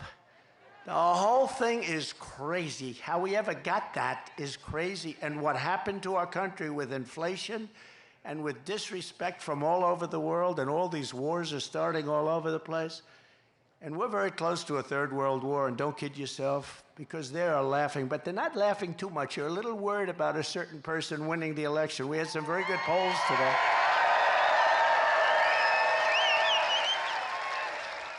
And if that happens, you're not going to have any third world wars. Every American was safer under President Trump. In fact, the entire world was safer when I sat behind that beautiful, resolute desk in the Oval Office. You know, I heard the other day, for the first time, I heard Biden say, the beautiful, resolute desk. He never said that before. They copy me. When I say we're a nation in decline, guys are copying me. Then they say they shouldn't say that, but they thought the words were beautiful. But they copy me all the time. In that case, it was Republicans that were copying me because they happen to be right, so I don't mind if a Republican copies me. Any of you guys want to copy me. But it's a sad thing to have to say, but they copy me. The resolute desk, he never mentioned that. He doesn't even know what the hell the resolute desk is. Exactly 3 years ago this month, the weakness and incompetence of Kamala Harris and crooked Joe Biden delivered the most humiliating event in the history of our country and one of the biggest military disasters in the history of the world, as far as I'm concerned. No one will ever forget the horrifying images of their catastrophic retreat from Afghanistan. Desperate Afghans fell to their deaths from the wheels of U.S. cargo planes that were 3,000 feet up in the air. Bloodthirsty terrorists poured out of the prisons after Biden and Harris surrendered Bagram, one of the largest air military bases anywhere in the world. We spent billions and billions of dollars building it many years ago. And you know, it was important to keep it. I was never leaving that. I would have been out faster than them. I said, that's not, we were there for almost 21 years. And I said, what are we doing? What are we doing here? And we had no soldiers killed for 18 months while I was there because they knew, don't play around with our soldiers. They were killing them. They were killing them under Obama. Did you see Barack Hussein Obama last night? Take little shots. He was taking shots at your president. And so was Michelle. You know, they always say, sure, please stick to policy, don't get personal. And yet they're getting personal all night long, these people. Do I still have to stick to policy? Sir, you must stick to policy. You'll win it on the border. You'll win it with inflation. You'll win it with your great military that you built that they gave away $85 billion worth of it in Afghanistan. Sir, you're going to win it on crime. The crime is running through the streets like never before. You're going to win it on all of these things, and maybe especially, I think two things, the economy, inflation, because I view them together, what they've done to inflation, and they caused it with energy. What they did with energy is so stupid. If we were there, our energy, we would be so dominant all over the world right now. We were already energy independent. I made you energy independent, but we would be energy dominant. We'd be paying back debt. We'd be reducing your taxes still further. We gave you the largest tax cuts ever. And a lot of good things were going to happen, but now we're just going to have to sort of call it a delay of 4 years. But these people don't have any idea what they're doing. You had 13 heroic U.S. service members were tragically and needlessly killed. I got to know a lot of the relatives, friends, and mothers and fathers of those 13 people. 45 others were horrifically wounded, and $85 billion worth of the best military equipment anywhere in the world was handed over to these people. In fact, Afghanistan is now one of the largest arms merchants anywhere in the world. Did you know that? They're selling our equipment at tremendous prices. They're selling our beautiful. We had 70,000 armored trucks, many of them armored trucks and vehicles. Think of this. We had 700,000 rifles and guns. I actually say, what the hell did they need so many for? 700,000 rifles and guns. We had goggles, brand new, right out of the box. You know, they didn't fight at night because they never had goggles, right? Good fighters. They never had goggles. Now they have brand new goggles, all left by the Biden-Harris administration. Gave them billions and billions of dollars, just gave it to them, and now they sell that equipment because they don't need 700,000 rifles. They need 20,000, little difference. They don't need 70,000 vehicles. They need 500 vehicles. You have to ask yourself, who bought all that stuff in the first place? Who bought it all? How disgusted we're all when we see, all of us are, when we see 3 days ago when we viewed their parade, our military equipment running down the middle of their main avenue, brand new, beautiful, armor-plated trucks, tanks, and vehicles, running down the middle, and they're all celebrating because we have stupid people running our government, and she'll be worse than Biden because he wasn't really a believer, but she's a radical left believer. She ruined San Francisco, she ruined California, and if she gets in, our country doesn't have a chance. This calamity is on Comrade Kamala Harris's shoulders. I think her name will be Comrade because I think that's the most accurate name. You know, I've been looking for a name. People are saying, sir, don't do it. You know all my names. They've all worked. They've all been very successful. And I really didn't find one with her. Sir, she's a woman. I said, so is Hillary Clinton. I called her Crooked Hillary. So nobody complained about that, right? Right? Mr. Governor, nobody complained about that. No, I called her Crooked Hillary. I call people names. I call crazy Nancy Pelosi crazy because she is. She's nuts. You know, Biden is really angry. You know, he's very angry. He was so angry the other night, he's like seething. You ever see a guy make a speech? He's such anger and so uncomfortable, just shouting, yeah. But he's terrible. He's just terrible. Should have never been there. We all know that. Should have never been there. What they've done to this country is incredible. But she bragged that she would be the last person in the room, and she was. She was the last person in the room with Biden when the two of them decided to pull the troops out of Afghanistan. And by the way, pulling them out was absolutely right. I was going to do it. I'm the one that got the soldiers down to 5,000 people. I was going to do it, but we were going to get out last. You don't pull the soldiers out first. You let the soldiers stay last. And the head of the Taliban respected me, Abdul. I had conversations with him. After my conversations, not one soldier in 18 months was killed, but you pull the soldiers out last. Milley and these guys, you know, we have great generals, but Milley and Mattis and these guys, they didn't know what I call them television generals. The television generals are no good, but the generals that defeated ISIS, for me, were great. We have a great military. But she had the final vote. She had the final say, and she was all for it. You take the soldiers out. If I took that young person right there, about 5 or 6 years old, beautiful young person, and if I said, I gave little details, like about 30 seconds worth of details. Would you take the military out first or last? Sir, I'd take the military out last. But they took it out first. And then we left hostages, we left all of the equipment, we left everything.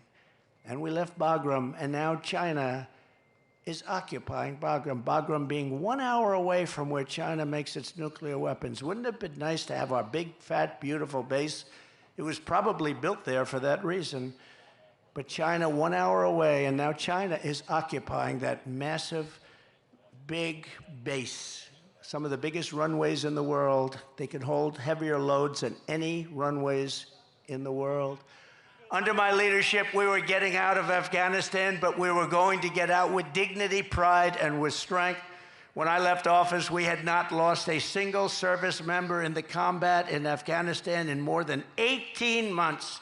And then we had that horrible day where we lost so many, and so many were so badly hurt. Arms, legs gone, face just obliterated. We lost so many great people that day. Nobody talks about the people that were so badly injured. They never mention them. I always mention them. All over the world, our adversaries knew that America was not to be trifled with when I was your commander-in-chief. And you know, it's very interesting.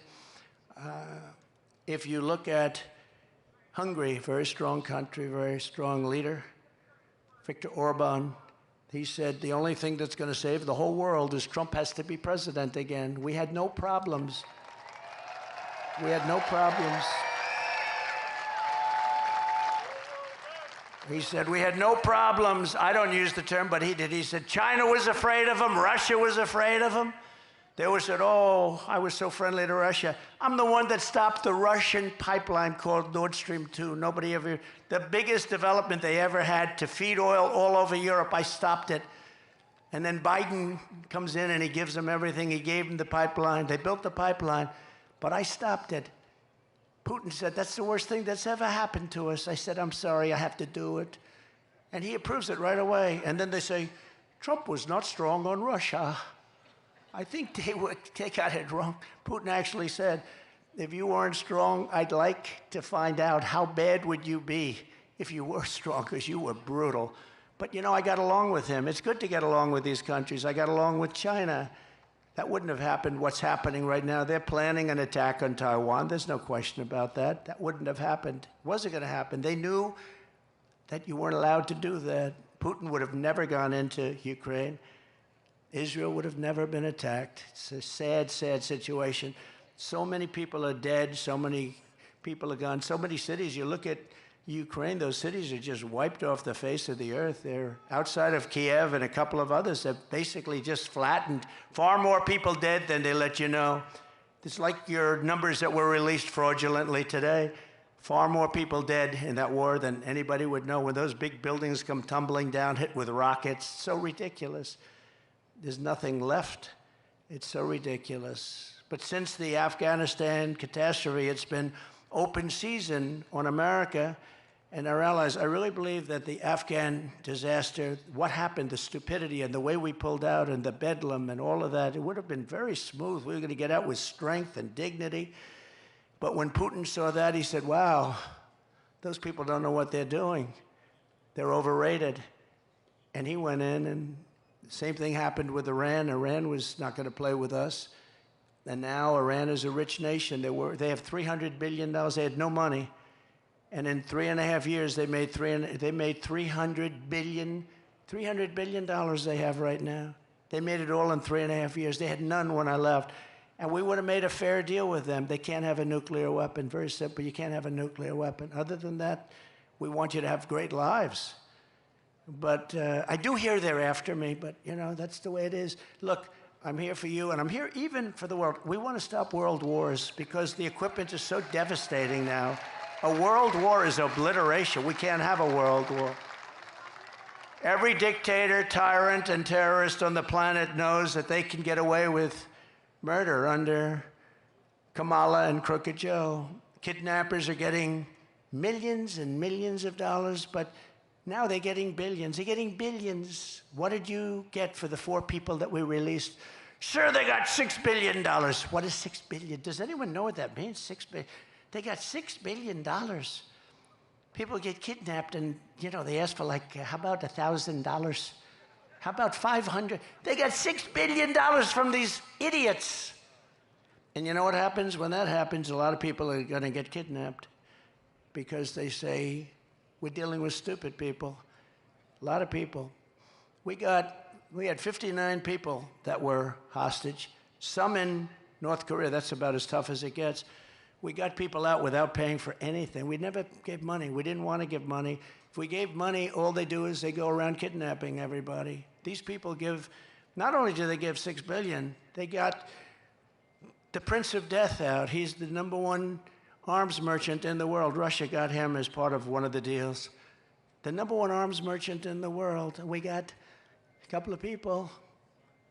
But you know, why were they there?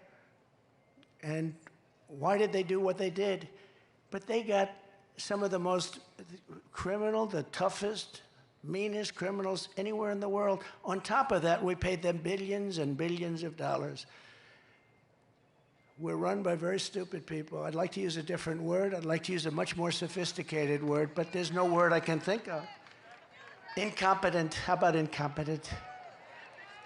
As a result, peace in Europe has been shattered by the largest European land war since the fall of Nazi Germany. This is the largest war there's been, and this war is going to escalate and escalate. When, if, but when. I have to always say if, you know, because they cheat. I would say when if they didn't cheat, but they cheat. That's the one thing. They're great at cheating in elections. If we win, I'll get that thing settled before I take the office. I'll get it settled as president-elect. I'll get that war stopped. With Russia,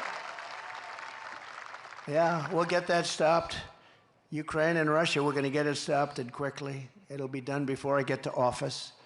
It would not have happened if I was president. It wasn't going to happen in the Middle East. The Jewish people have suffered the worst atrocities and deadliest attacks since the Holocaust. There's no question about that.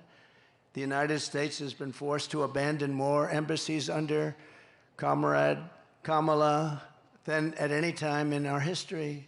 We're running out. It's not like we're leaving. We're being run out of these embassies that cost us hundreds of millions of dollars to build. You got to see these embassies in the middle of nowhere in a country you've never even heard of. They spent $900 million to build an embassy. The whole thing is crazy. The world is on fire, and Kamala and Biden have marched us to the brink of World War III. That's what we're in. I think, General, you would probably agree. You're one of the experts, I would think, right? I don't even talk to you about that lately. It's so out of control, I don't even have to bother. I just say, look, take a look. But one of the great experts, and we're on the brink.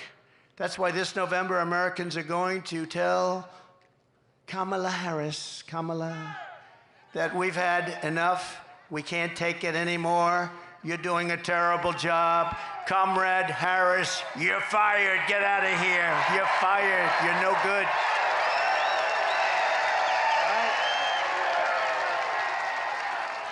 You're fired. Get him out of here. All you have to do is take a look at San Francisco. Look at the job she did. She had one policy.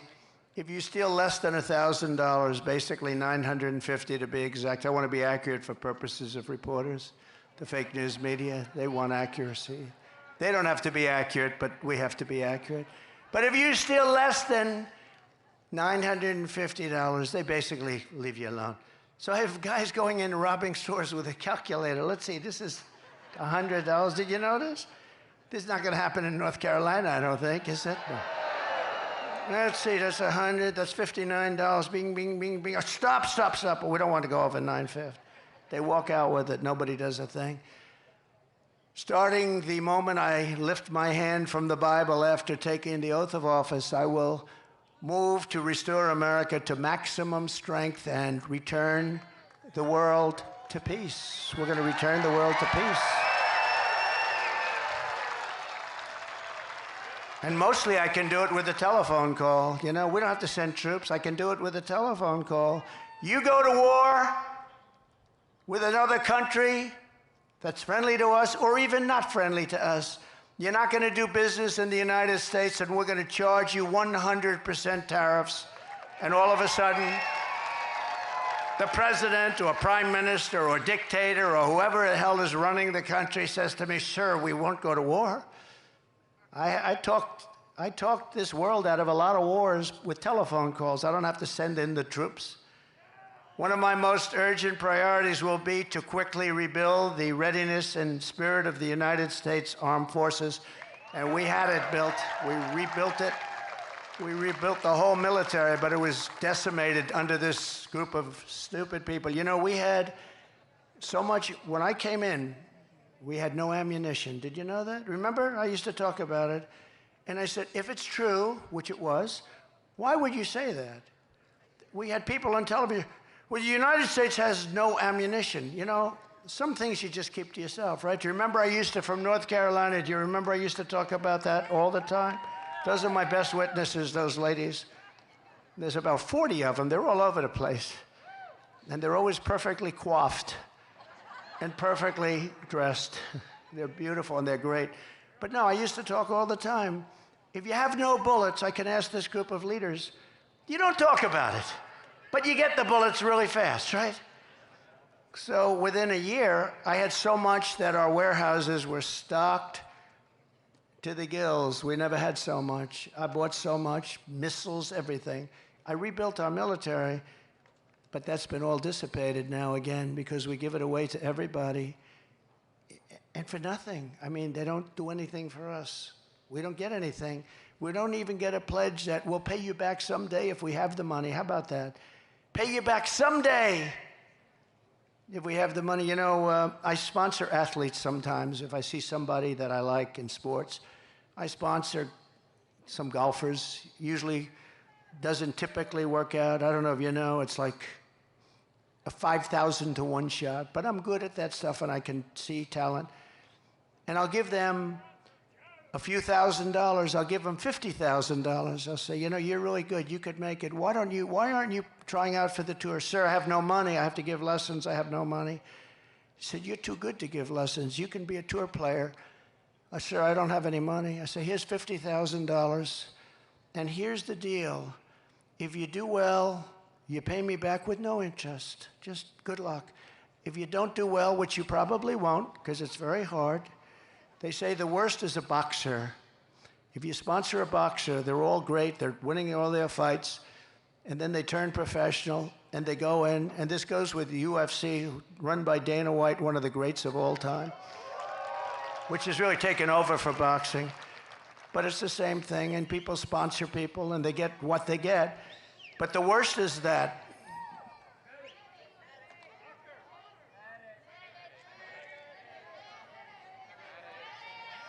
what's wrong? Oh.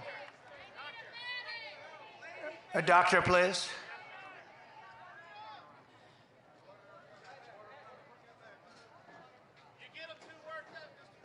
It is very hot here, I noticed. It's very hot. And a lot of the people waited for days to get here, so I understand it. Take your time, doctor. Take your time. Thank you.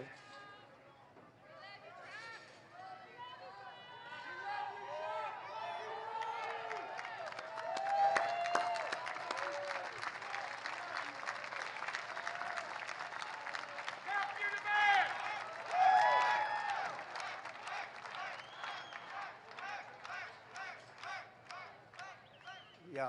Take your time, please.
Thank you very much.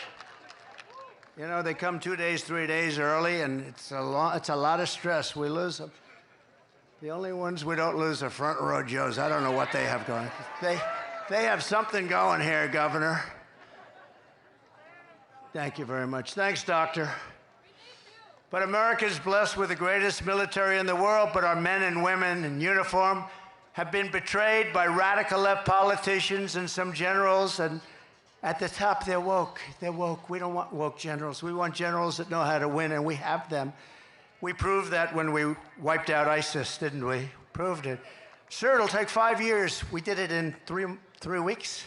I think we did it in 3 weeks. We have the greatest military in the world, but you need the great leaders. Otherwise, your military can never be great. Everywhere I go, soldiers and veterans tell me how angry they are that not one person has been held accountable for the Afghanistan catastrophe. He never fired anybody. You know, I fire a lot of people when they don't do a good job. Then they come back and write books. You know, they hate you, but that's okay. When you don't fire people, they never write books, you know. But I fired a lot of people. I wasn't happy with their service. I wasn't happy with the job they did, and I fire them. I let them go. I mean, I'm I'm working for you. I'm not doing this for myself. But when you fire them, they always come back with something. And now nobody's ever been in the position where, you know, they get offered all sorts of money from the fake news and everything else, and fame. We're going to make you famous. All you have to do is make up some stories about Trump. But people don't seem to care. It's phony stuff, phony, horrible. They're lightweights. They're terrible people. You know, when I came, don't forget, I didn't know anybody in Washington. I'm President of the United States. I'm going down Pennsylvania Avenue with the biggest load of military and police and motorcycles and everything you've ever seen. And I didn't know anybody. I said to my wife, I don't know a lot of people, but the people I know, I got recommendations from a lot of good people, well-meaning people. Some were good. Most were great. But we had some bad ones too. But now I know them all in Washington. I know the good ones, the weak ones, guys like this. I know the weak ones and the bad ones, General. We know the dumb ones and the smart ones, don't we? We know them all. But the voters will hold Kamala and Joe accountable for this November when I take office, and they're going to be held accountable for what they've done to this country. Right? Thank you. I will ask for the resignations of every single senior military official who touched the Afghanistan disaster. I want their resignations immediately. And I want them on the desk in the Oval Office, the Resolute desk. I want them on at 12 o'clock, Inauguration Day, everybody involved with that disaster. When you have a disaster so stupid as that caused us such problems, you don't know what that's done to the reputation of our country, the Afghanistan disaster.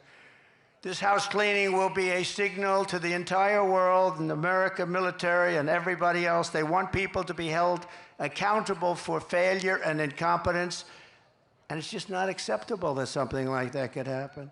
These are fighters. They fight with broken, old, obsolete weapons and knives.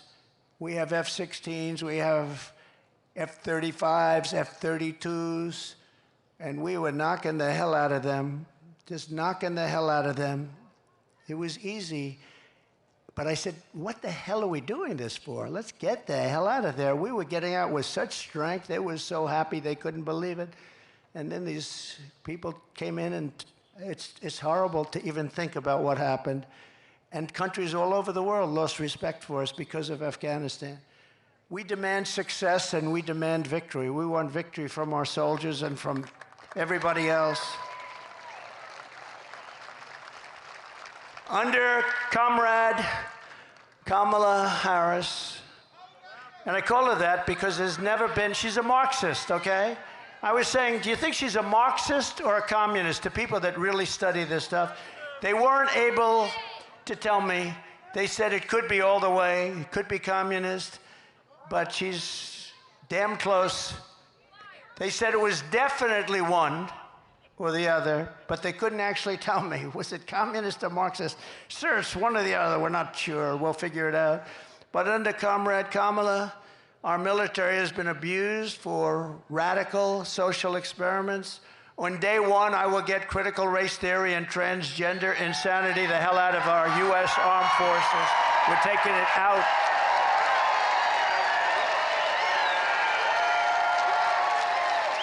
Our warriors should be focused on defeating America's enemies, not figuring out their genders. By that time, hopefully they know their genders. Marxist ideologies have no place in combat. Think of it, they go in and they decide, oh, they're going to change my gender. No, we want them to know their gender when they go in. You have no idea the disruption that has caused, and the fake news refuses to report it. You know, when I did a ban, I went to a lot of good generals. I said, I'm not going to tell you names. Just tell me, is it the right thing or the wrong thing? The wrong thing, sir. It's the wrong thing. And I had unanimous support. And then we did it. I didn't do it. Other people did it. They reversed me as soon as they got in, like almost the first day. I didn't do it. But they allowed things to happen to our military that just not right. If you want to have a sex change or a social justice seminar, then you can do it somewhere else, but you're not going to do it in the Army, Navy, Coast Guard, Air Force, Space Force, or the United States Marines. Sorry. You're not going to do it there. The military brass that led these absurd and insulting initiatives will likewise be removed, and they will no longer be in command. They're going to be gone so fast.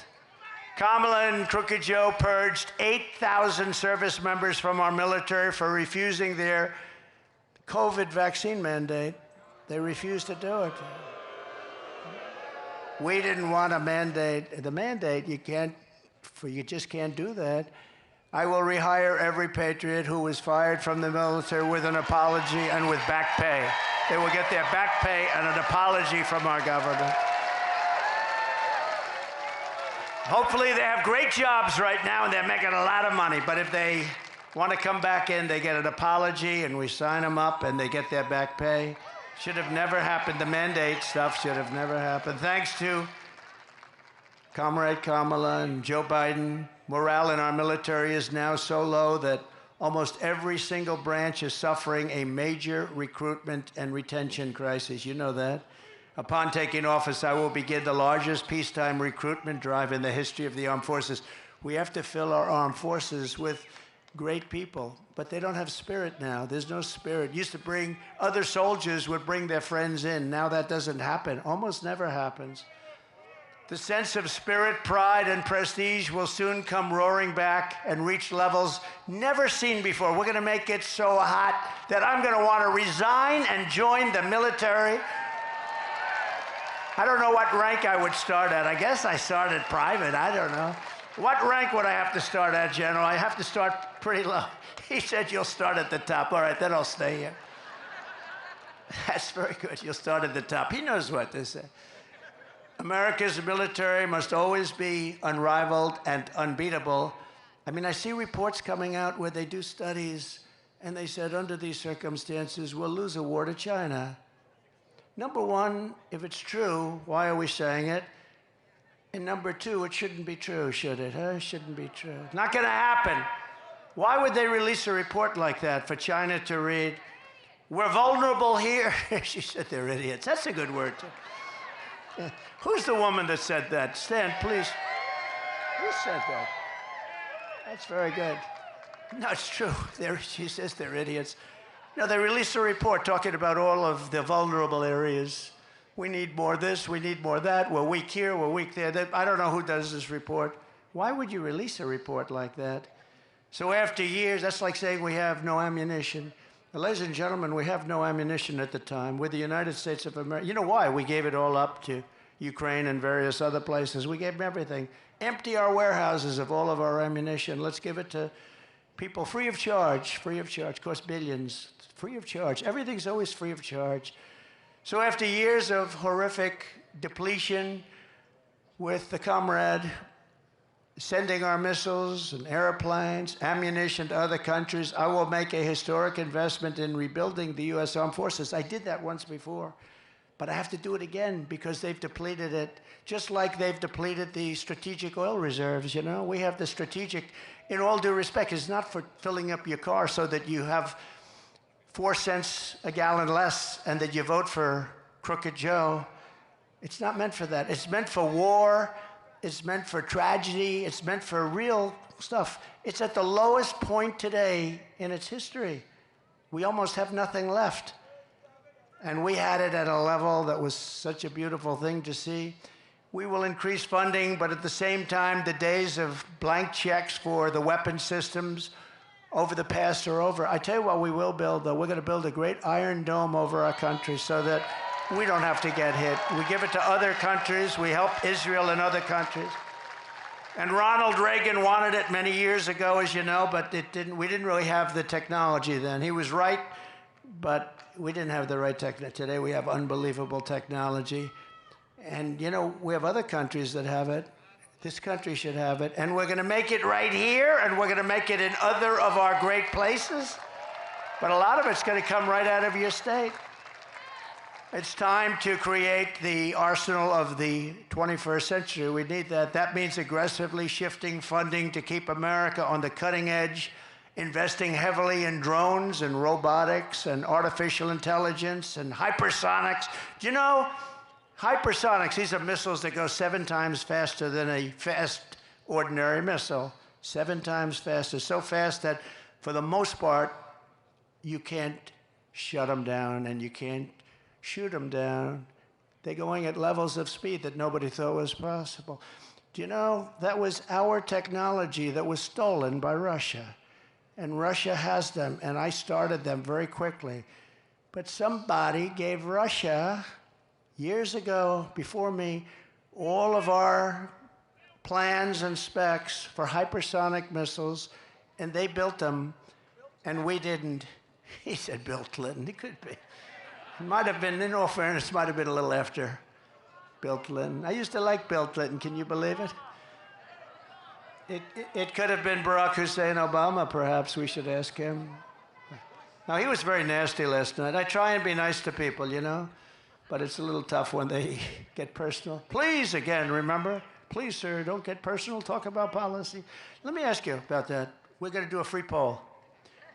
Here's the 2 questions. Should I get personal? Should I not get personal? Ready? Should I get personal? Should I not get personal? I don't know. My advisors are fired. No, we'd rather keep it on policy, but sometimes it's hard when you're attacked from all ends. I mean, they want to put you in jail for nothing. For nothing. For cases that the legal scholars all over the country have said there is no case, and they want to put you in jail. And I could have done that to Hillary Clinton. I could have put her in jail. She turned away subpoenas, and she damaged stuff, and she wouldn't give things after a subpoena was sent, from the United States Congress. I said to myself, we want to bring the country together. Wouldn't it be terrible to put the wife of the President of the United States in jail? Wouldn't it be terrible? And then I come out, and they do it to me. And there's no feeling as, wouldn't it be terrible? But we won the big case in Florida. That was totally won. And Biden didn't. You know, Biden documents, I had the Presidential Records Act. I had a right to do whatever I wanted to do. That was passed in like 1978. But Biden didn't have a right to do it because he wasn't president. And he was there for 50 years. He took stuff. And the ruling was basically he's guilty as hell, but he's got no memory. He's a nice man with no memory. Actually, they're wrong. He's not a nice man and he has no memory. He's not a nice man at all because he started weaponization. And weaponization is a double prong that can come back to haunt them too. It's a terrible thing for our country, I can tell you. A terrible thing for our country. We need a dramatic increase in research. We need a very dramatic increase in development. And in so doing, we will create countless American jobs, including jobs right here in a place called North Carolina. Do we love North Carolina?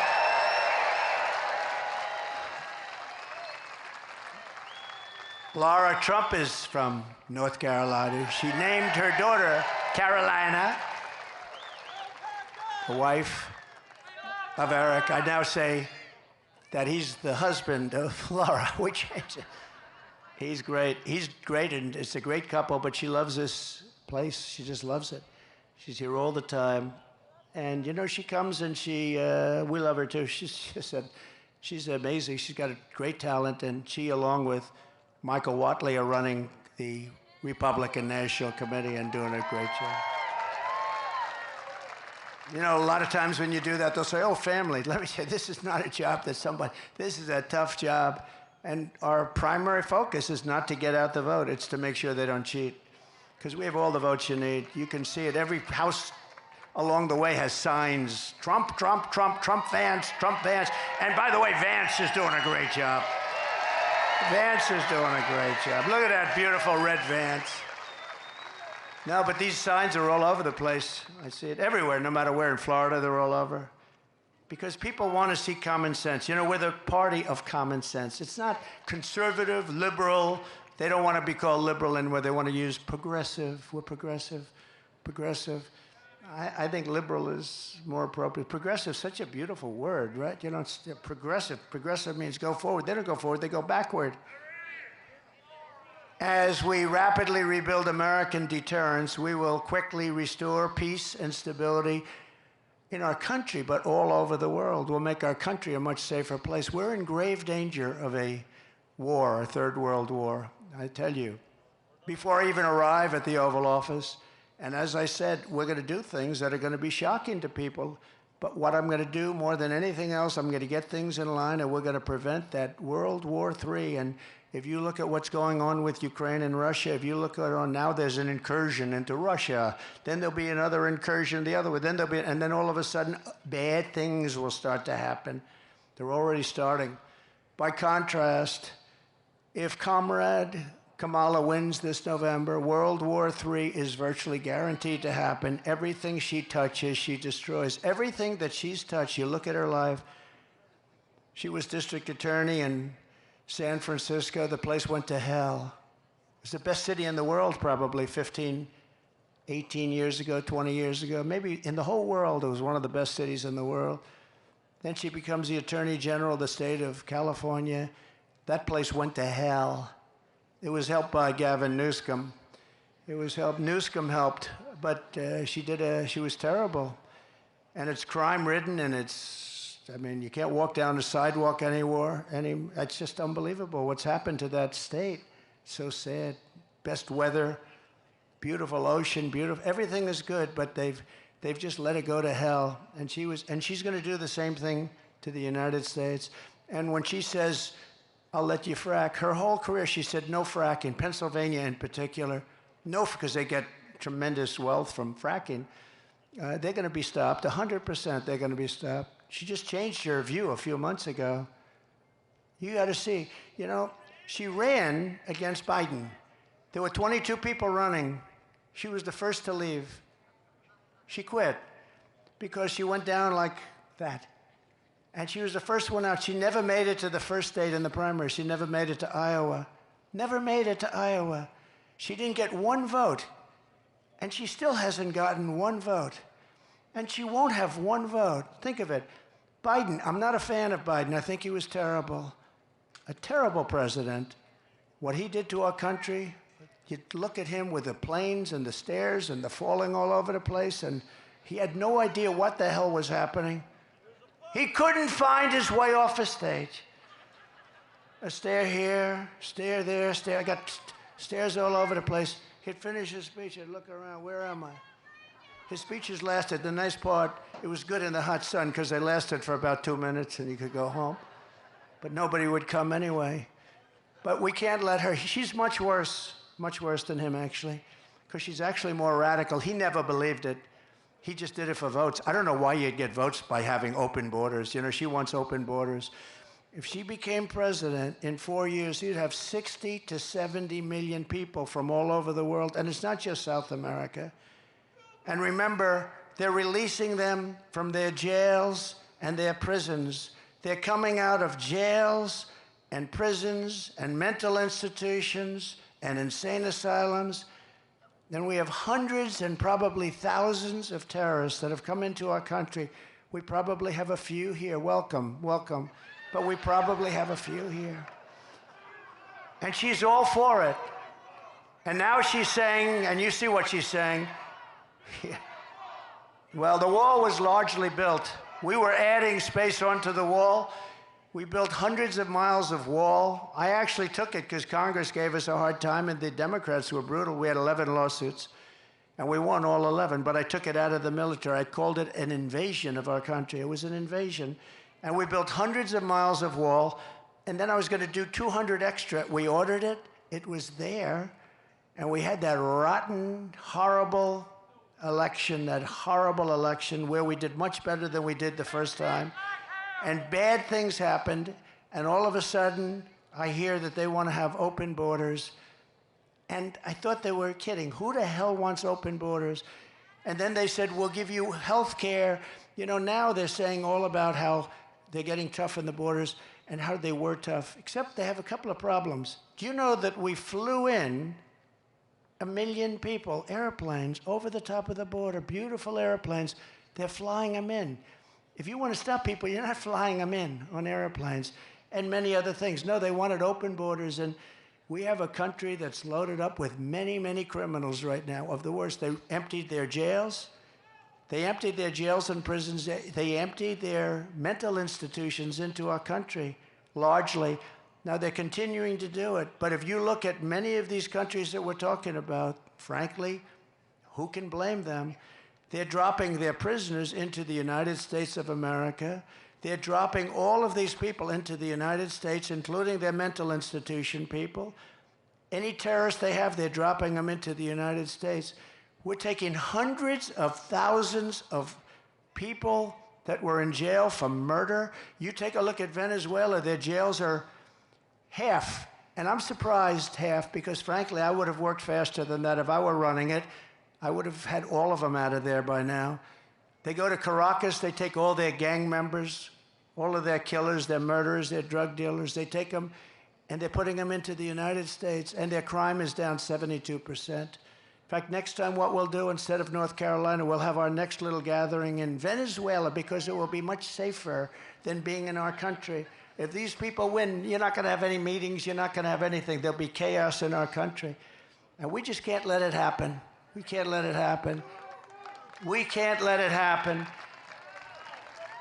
Remember, when Biden sent Kamala to Europe to stop the war in Ukraine, she met with Putin, and then 3 days later, he attacked. How did she do? You think she did a good job? She met with Putin to tell him, don't do it, and 3 days later, he attacked. That's when the attack started. Did you know that, General? Should have sent you. But over 500,000, they say, are dead or wounded, but it's a much higher number than that, and everything lies in ruin. Look, we are going to fight like hell to win this election. They are going to cheat like hell to win the election, because they have no bounds. They have no bounds. I've said to some Republicans once in a place called Philadelphia, which I love. I went to school in Philadelphia, but it's suffering tremendously, like Chicago, like every Democrat-run city is suffering. But I said, like, why do we allow them to do it? Do Republicans do what they do with the stuffing the boxes, with all of the different things they do? Sir, we're proud Americans. And that's really the right thing to say. But they have no bounds. We have to win this election. If we don't win this election, we are in such trouble as a country. We're in trouble right now, but you have the right guy to straighten it out. I'll get it straightened out. I'll get it straightened out fast. We're going to have peace through strength all over the world like we had just a short while ago. And I just want to say, closing, it's an honor to have served for 4 years. I wish we didn't have this break. The only thing good about the break is it shows how bad it can get, because we've never had a country that's been in shape like this country is in right now. We have squalor in our streets. Our vets are disregarded, living on sidewalks in freezing cold and unbelievably hot cities all over the country. And yet we have people coming in to our country that are living in luxury hotels. This is what we have. We're going to straighten out our country through common sense. We're going to straighten out our country with the United States of America. We're the greatest country in the world. We're not going to let this continue to go. We're going to straighten it out. We're going to make it bigger, better, stronger than ever before. We're going to bring in business. We're going to use tariffs to take advantage of our great strength and to, frankly, hurt countries that are hurting us and have been hurting us on trade for many, many years. Right now, China is building massive auto plants in Mexico, and they think that those plants are going to make cars and they're going to sell them across the line for no tax, no anything, destroy what's left in Detroit, which frankly, compared to years ago, is very little, and South Carolina and many other places. We're not going to let it happen. We will charge them 150 or 200% tariff, and all of that investment that they made is now worthless. We're not going to let them do that. We're not going to let them destroy our automobile industry. The United Auto Workers has a grossly incompetent man at the head. They want to make all electric cars, and Elon Musk is a friend of mine. You saw he endorsed me very strongly, and he understands that I'm right. And I love electric cars, and they have an incredible purpose. They have an incredible purpose. They're unbelievable what they can do, and he makes a great product. But I told him, I said, you know, before you endorse, you have to understand, we have to have gasoline-propelled cars. Again, we have more liquid gold than anybody anywhere in the world, more than Saudi Arabia, more than Russia. We have more than anybody. We're going to quadruple that business. We're going to be much bigger than both of them put together.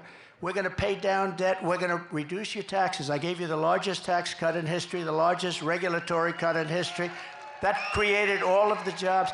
And when Biden talks about jobs, by the way, because they lie so much, the jobs he created, almost all of them, almost 100%, people say more than 100%, went to illegal aliens. The other, remember this, the numbers sound good because they're called bounce-back jobs. We had a pandemic. People were laid off, and then as soon, and this is common for ages, when a pandemic goes, you have bounce-back. The businesses, and had we not done what we did with money, probably some of you benefited, but we would have been in a 1929-style depression. We did it just right. The problem is, they came in, they no longer needed money. We gave them a country that was fixed. And more people died during Biden, think of that, than died during us from COVID. Many more people died during them. But think of this, we gave them a country and they blew it because they took so much, they took trillions and trillions of money, they kept feeding it. And that's what caused, along with their bad energy policies, that's what caused this tremendous inflation, which is destroying the people of our country. And frankly, it's contagious. It's all over the world. But we're the ones that started it with their bad policy. So we're going to work very hard. We've got to win. We've got to win this state. This state is a very, very big state to win. We've won it twice, and we're going to win it again. I said to a couple of the people, I said, so let me ask you, how are we doing compared to 4 years ago and 8 years ago? They said, sir, you're much hotter, you're more popular. I hope that's true. But we won it twice. And all I can do is pledge to you that we're going to do a great job for North Carolina. We're going to do a great job for the United States of America. We put America first, and we're going to make America great again. Thank you all very much. Thank you. Thank you very much, everybody.